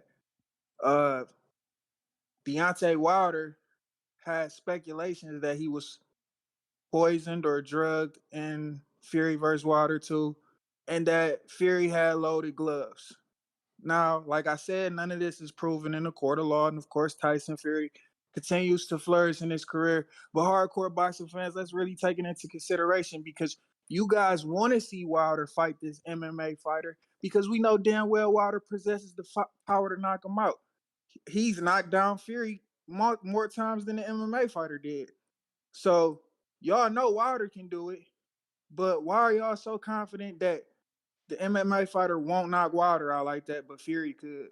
So let's stop congratulating somebody who clowning our sport in a Tyson Fury. I mean, I really feel like Tyson Fury avoided Usyk because he knew he wasn't in shape for a real heavyweight fight. It's really supposed to be for the undisputed Usyk versus Fury, but you get in here with this MMA fighter, not take him serious. You out of shape. So the technicality that you present to us in a real boxing event, you don't even bring to the table because you didn't even respect the sport to come in shape. So you got in the ring and you wasn't even prepared. So I just calling to say that what I guess my main reason on this topic right now is to say that all us hardcore boxing fans, we should really take in consideration the poison behind some of the people that sponsoring these guys and what's going on just to present business through bets and gambling. And I'm guessing it's just a whole with Vegas. I don't know what it really is, but it's time to take in consideration that Wilder story is bigger than we So, think. so you I, think he cheated in the Wilder fights, but he didn't cheat in the Ngannou fights, and that's why he looked like that. Yeah, because it's like Ness. We know that Fury is big on his technicality as a boxer. We get in there, we want to see you display the science, and then some will come out. That's the type of fighter he is. But he landed a hard right hand in the fight, and the same right hand that floored Wilder so easily on wobbly legs. Because like I said in Fury versus Wilder too, I'm a Wilder fan. I watched the sport of boxing. I knew when he took off his uniform, someone right. He was sweating bullets. He never got that same presentation that he bring during any previous fights. So my whole thing is it's hard not to take into consideration all the spectacles that went on YouTube and new media and everything that was denied by old media and questions during the time of Wilder versus Fury. We gotta take all that shit in consideration But because you said it now yourself, there's no it's ruining the facts. You said sport. it yourself, there's no facts. So you want us to take into consideration more speculation? You want us to speculate, I mean, for damn, us to you ain't really get the decide, like, knockout. Well, are we I'm gonna just turn the cheek because it's hearsay, I'm just or are asking we gonna you a really, specific question because all we seen is quote unquote lack of power. So and what you think that's from? This his lack of power. I don't know, Ngannou could take a punch. Come on, that's he an MMA fighter. You So telling me so Wilder has he can't been take a knocked punch? out? Because Wilder's been knocked out Was Wilder twice. ever knocked out before that? Did Wilder ever go to the canvas before? I mean, I could Yeah, easily like look. Wilder absolutely touched the canvas before. Oh, he probably And did. Wilder Ness. was knocked You know out every. twice. Like Yeah, but it was only by Wilder was Fury, put to right? sleep. Like AJ wasn't even put to sleep. Like Wilder was put to sleep ass up. That was because of the third fight. He was already had damages from his second fight. So it's like So Fury just targeted the same so he spot in the got third damage from fight his that he second damaged in his fight. second Wait, fight. wait, wait. He got damage from his second fight. So is he good now? Like, could he fight now, or is he He gonna did be have a lot of damaged? time to rest, and then the last time we seen Wilder in the ring, it only lasted like shit a minute and 10 seconds, and he knocked out his sparring partner. So are But you don't nobody saying you're want to not fight him. sure? Are you saying you're not sure Not sure what. whether or not Wilder's damaged goods? He's not damaged goods But he because he was in had the time to third heal. fight because he Huh? didn't have time to heal. Yeah, by him, Wilder is. I guess what I'm trying to say is he's greater than what we think he is. He's the greatest heavyweight of our time, and I say that people laugh, but everybody fear him. Why haven't we seen Usyk versus Wilder? Why haven't Usyk? He don't Usyk got know he any can make just. belts. Why would Usyk fight Wilder to do what? He's gonna take the belt off his pants because he's trying to be No, and undisputed. that's because it's prize fighting. At the end of the day, I Usyk mean, can make a big not pay like he everybody, took off not Fury. everybody, not everybody is into prize fighting. It looks like Usyk's into what? Accolades. So is Deontay Wilder, which also makes it just as more interesting Really? because y'all getting When, paid. when is Deontay Deontay never Wilder? even When is tried to Deontay Wilder unify, bro. unified? He never unified. He never had the chance to because maybe he was ripped off. Maybe. So I don't get these arguments. In one sentence, Wilder fans say Wilder is the biggest fight. He's the bigger fight than AJ, but then you say he didn't have the opportunities because usually the big fight you make the opportunity. AJ Wilder got got all the paid. opportunities because he was the Wilder did opportunity. get paid. Ness. You know I'm not gonna hop on here and say that him and Fury did not sell tickets. I was even at the third trilogy fight. I even went to the first fight. I was out. I was in attendance. I didn't hear the first part of that. What are you trying to say? My whole point is that at the end of the day, Wilder made money in his career. Him and Fury made a substantial amount of it. If he never wanted to get back in the ring, he didn't have to. So when he did have the opportunity, he was already given to it. He made millions off the sport. But at the same time, but you just said maybe he didn't was have cheated an opportunity. out of what was I'm his. lost. That's all I'm saying. I'm lost. You literally just said he didn't get the opportunities. Now you said he had the opportunities. I mean, I'm what lost, I'm saying man. is, this is what I want. This is what I'm That's the asking for. bell, This. champ. OB, what up? I be lost with these dudes. Yo. Hey, good morning. Good morning. Good morning. Morning. Hey, so the last caller, I don't know what he's talking about because Wilder and Fury fought in 2020 of February, and then they fought again a whole year later. You have a whole year to to heal up. So that excuse talking about he was damaged and stuff like that, that's false. And remember, before COVID, and they was about to fight again. So I think around August. So what excuse are you trying to make? Plus, but there was no cheating in that fight because if it was, it would have been like a lawsuit already. And there hasn't been no lawsuit ever since. It's already been 3 years. So let's die down the gloves and the water gauge and stuff like that. The Spike Water, that's all false. Wilder lost. Let's take the L. He can move on. He can fight Andy. I want to see the AJ fight. I think Wilder can knock out AJ in under 5 rounds. I don't trust AJ. I don't trust no fighter who has trainers every fight. So let's stop the excuses and let's just stop it. It's over with. Wilder lost. And also, he's talking about Fury was never in shape. If you watch Fury in the first fight, he wasn't in shape. The only time he was in shape was in the third fight. No, it was in the second fight. Even in the third fight, he was sloppy as hell and still won. So that says a lot about Wilder, didn't say about Fury. But that's just my take on it. Appreciate you calling in. Thanks, champ. All right. Who is this on the line? Discord and Twitter Space is still available to That's call in. like a Virginia number. Don't miss out. This is who we got? I don't know. This is VA Money. What's going on? What's the word? Hey, y'all can hear me? Yep. Loud and clear. Y'all can hear me? All right. So I actually agree with a lot of what the other callers said, a couple calls ago. You guys were trying to discredit what he was saying. He said that what he's saying is not facts because we have to say that it's not facts. But in order for it to be facts in you guys' mind, you would need Tyson Fury himself to come out and say, yes, I see it. No other evidence that we can present to you be admissible would satisfy you of the fact that he is. I mean, you know what would satisfy me? Actual evidence. Who's got the evidence? And so what classifies as actual evidence? I don't know, something that you present to the legal authorities because you believe there's been a crime committed. So I don't know what evidence you guys have. Is it a bunch of YouTube videos? Because if you had a case, if there was a case, we would be in a lawsuit.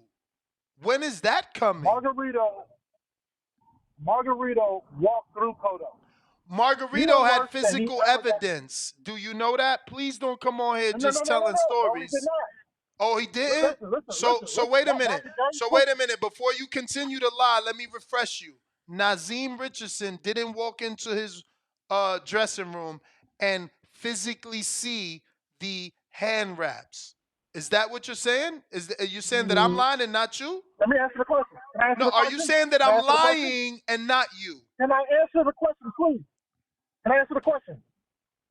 Nassim, he does not train Kodo. Was there you and I are saying two different things. You bringing up a Kodo No, we're fight. not. You bringing up a Kodo fight for no I'm using an reason. analogy. My brother, let me speak. You're bringing up a Kodo fight for no reason because I brought up evidence. You said Margarito. I said there was evidence in that fight because of his hand wraps. That's physical evidence the commission was able to collect. Now, give us the evidence in the Wilder case. So once again, listen, I'm going to repeat myself. Please just let me speak. I said that Margarito beat up Koto worse than he ever got beat before. Beat his face up. He looked disformed and disfigured. There was no evidence in that fight, right? The fight that you're talking about is a while later when he fought Shane Mosley. That's a completely different fight. Champ. So when I say that Tyson Fury is likely to have cheated against Deontay Wilder, you have to understand that there was a sparring partner that came out and exposed them before the fight. Right? You can say that nobody's lying if you want to. Champ. That is the bell, right? So now you're on free time, right? So again, right? You say there was no evidence in the Cotto fight, right?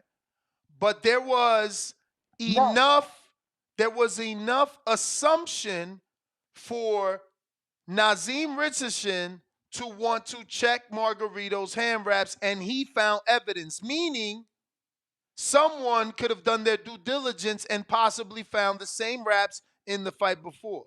But that's fine. Forget that. What we gotta stick to is that Nazim went off assumption, just like Wilder's team. And you're leaving that out. You're leaving out that Tay Jones and other members of Wilder's team went to the glove selection after the first fight, made a big deal, and they got to pick the gloves. I mean, even in the third fight, go back and rewatch the entire pay-per-view. How long did it take from the co-main ending to the main event? There was literally an entire fucking holdup on the ring walks because of glove issues on the night. But somehow you and the last caller bringing up cheating in the second and third fights. Yeah. Listen, like I said. So you talking about a guy gets scrutinized for cheating. Two separate commissions now go above and beyond to make sure it's not cheating, and you're still saying it's cheating without evidence. No, well, listen. You're talking about a guy that's been caught cheating before. Answer my question. So you're just rambling now. Answer my question. I asked you a question, and you let off with you're talking about a guy. I asked a direct question. What's the question? I gotta go, bro. I gotta go. You Wilder conspiracy theorists, you need to do a better job because I follow the sport.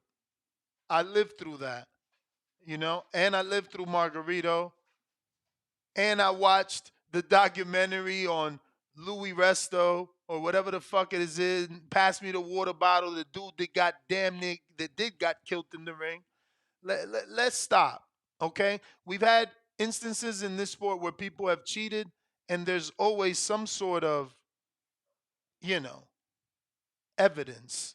Like, you guys got to let it go. You can't accuse someone of cheating, say the world doesn't care, get the commissions to be police officers now.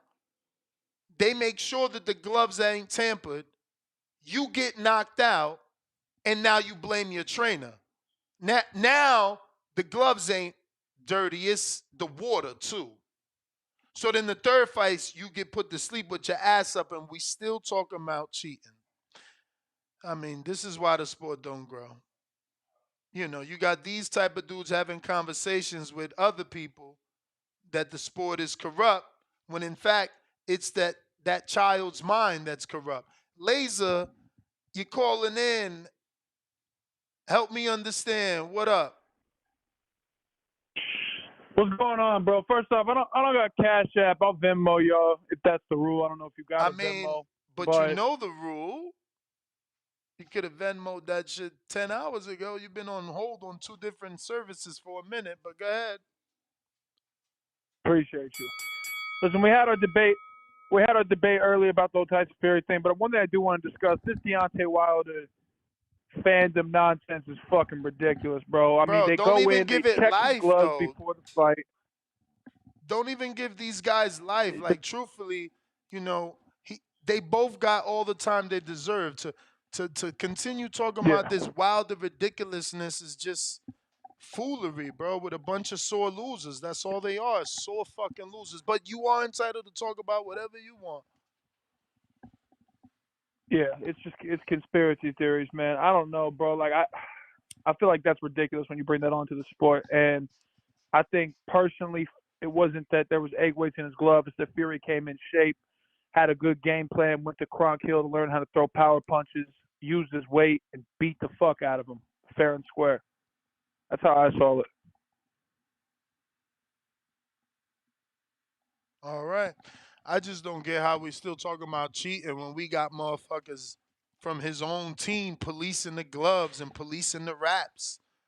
You know what I'm saying? Right. They was in the fucking room. Did they get paid too? They got paid too to not see what Fury put in the fucking gloves? Like, it's pretty corny, bro. Yeah. You need to grow up.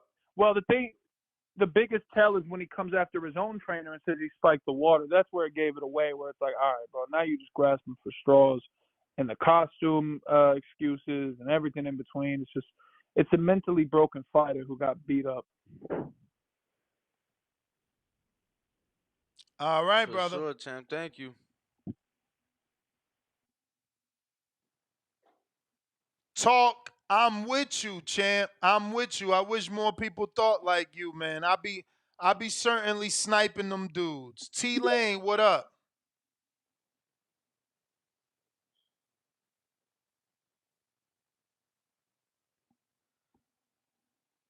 Twitter Spaces and Discord is open. If you guys want to call in, don't forget to smash the like. Make sure you are subscribed and got the notifications turned on. What up, champ? What's up, man? I just wanted to say that, y'all were comparing Wilder to AJ against this UFC guy. Yep, Francis Who would do Ngannou. better? His promoter is saying that the AJ and Ngannou fight is bigger than the Wilder and Ngannou fight. Oh, okay. No, I just heard another caller. They were talking about Wilder or something. And you were saying, like, it sounded like you were saying that AJ would do better. And you was talking about Wilder got knocked out, but AJ quit. Nah, I never said AJ right? would do better, man. And I never okay. insinuated Well, that. I caught the ass end of it. I didn't hear I'm just telling the truth, though. I mean, I don't know if you watched the fights, but Wilder was put to sleep. AJ never been sleep. That is fact. He was sleep on his feet.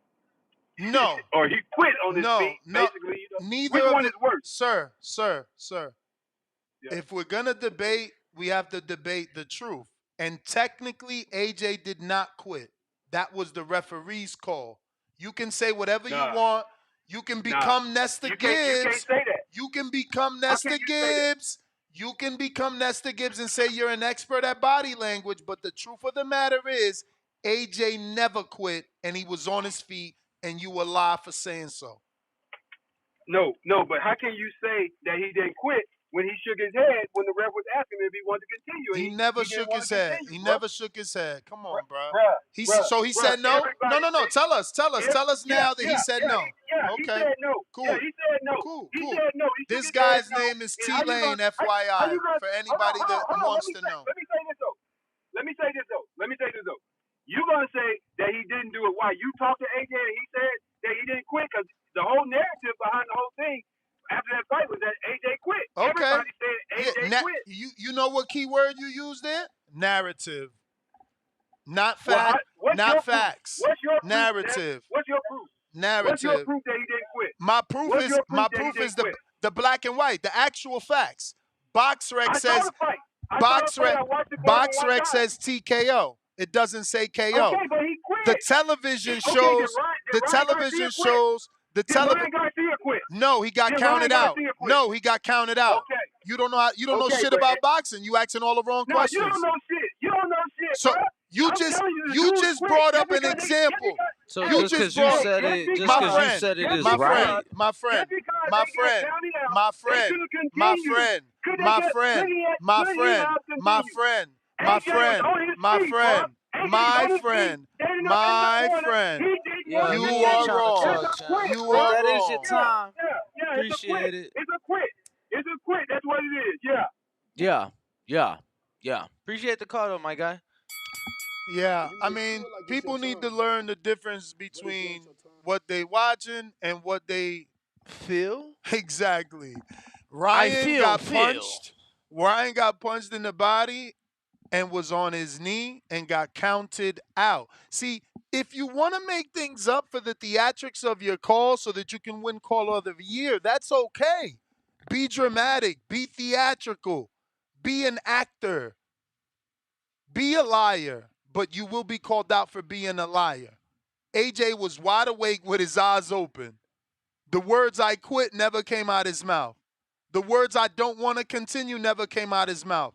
The body language he showed once the referee stopped the fight was that he didn't want the fight to be stopped.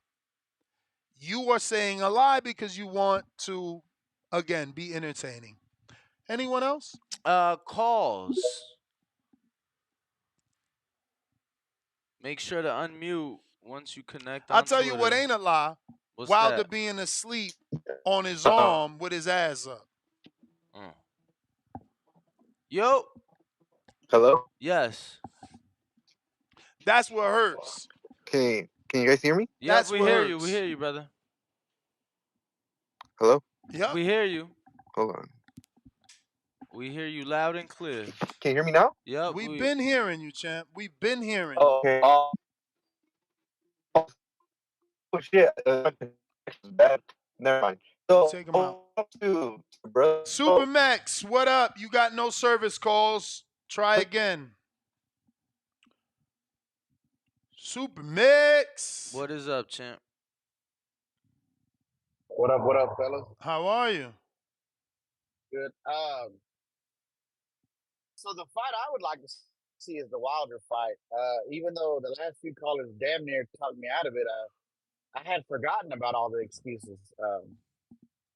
But I think you could bill it as so on paper, it's the fight that I think is going to present the most dramatic ending. It'll have a dramatic knockout, right? And you can bill it as like people are running with the narrative that Francis Ngannou beat Tyson Fury, so you can build it as like Wilder trying to beat the guy that beat him. You know what I mean? People love to play the triangle theory in boxing, so you can use that, or and like I said, I just think on paper, it gives it. You never say guarantee, right? Because we thought Fury would take care of business this past weekend.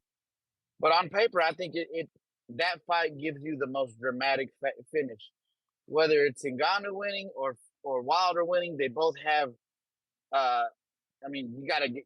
Fury's face told me that Ngannou's power was a lot more than he anticipated. He's got that Guinness World Record, although I'd like to see if they give Wilder a crack at that. And then we've seen what Wilder does to people. Wilder has hands flat out concussive power. That's the fight I want to see. I think you can build it well. You can build it as, I beat the guy who smoked you, and Wilder has his complaints toward the Fury fights, and he still has that 12th round of the first fight to hang his hat on. So I think that fight presents the most excitement, at least from my perspective. I'm not sure what's left of AJ. and I'm just really not interested in AJ versus Ngannou. Because I feel like Wilder's kind of can't help himself. So AJ seems like he'd be more timid if things got hot, and Wilder, I mean, he kind of only knows one way, and that's to throw power shots. And even in the Hellenius fight, he was backing up, but he was throwing power shots backing up. So I think that's just going to be more entertaining all the way around. So that's the fight I want to see, fella. All right, champ. All right, Appreciate champ. the call. That looks like everybody. Don't forget, today, 4 p.m. Pacific, 7 p.m. Eastern for the second show of the day. Make sure you guys tune in. And don't forget to check out the YouTube channel. A lot of interviews dropping. Been asking a lot of people here in Las Vegas their immediate reactions to the Tyson Fury fight and performance, plus all the fighters that will be fighting on these upcoming fights. Obviously, you got a lot of fighters in town for Shakur Stevenson's card and for the Pembroke Pines card out in Florida. So check out the YouTube channel. Danny says there's some training footage coming up from Devin, who was in the gym yesterday. So be locked and loaded on the lookout for that. Lots of lots of behind the scenes. So head on over to the YouTube page for that. But Nez GTO. Oh boy. What up? Look at this. This is hilarious. Told you. What was the caller that was mad? Like, that was Alex. Alex, man, get off your high horse, you fucking hipster. Look at Shakur. Shakur is confident about his chances in a fight with UFC bantamweight Sean O'Malley. Everybody wants a piece of O'Malley now. And Lord. O'Malley is saying, who the fuck is this? Wow. Yo. He got to be trolling. Yo, O'Malley played Shakur. He got to be trolling. He played Shakur. That's bananas. Yo, we out. Did we get all super chats before we leave? I don't want to leave anybody behind. Oh, we did. Don't want to leave anybody behind. We got. Did you get two? Average boxing fan $2 says you can't shit on Ruiz TKO over AJ, but salivate over David TKOs. Who's David's? Benavidez, I guess. $2 says add all of David's TKOs not equivalent to Andy over AJ. And then man, knock it off. Maybe you too high on one win, bro. And then solid as a basketball or baseball, because they didn't really say. Why do people hate on AJ for going the distance with actual boxers? I would like to see Ngannou versus Joe Parker next. And then Giovanni $5 says Andy tried to dip low on Areola and his knee gave out. Got knee surgery after that fight. Plus Areola has an 88% KO. Andy beats Francis if he trains. Yeah, all right. Yo, they love making excuses for Andy. All I heard is he hit him so hard he made his knee break. That's all I heard. But yo, 4 p.m. Pacific, Ringwalk Danny, Nez GTO, the boxing voice. To the next one. Arrivederci.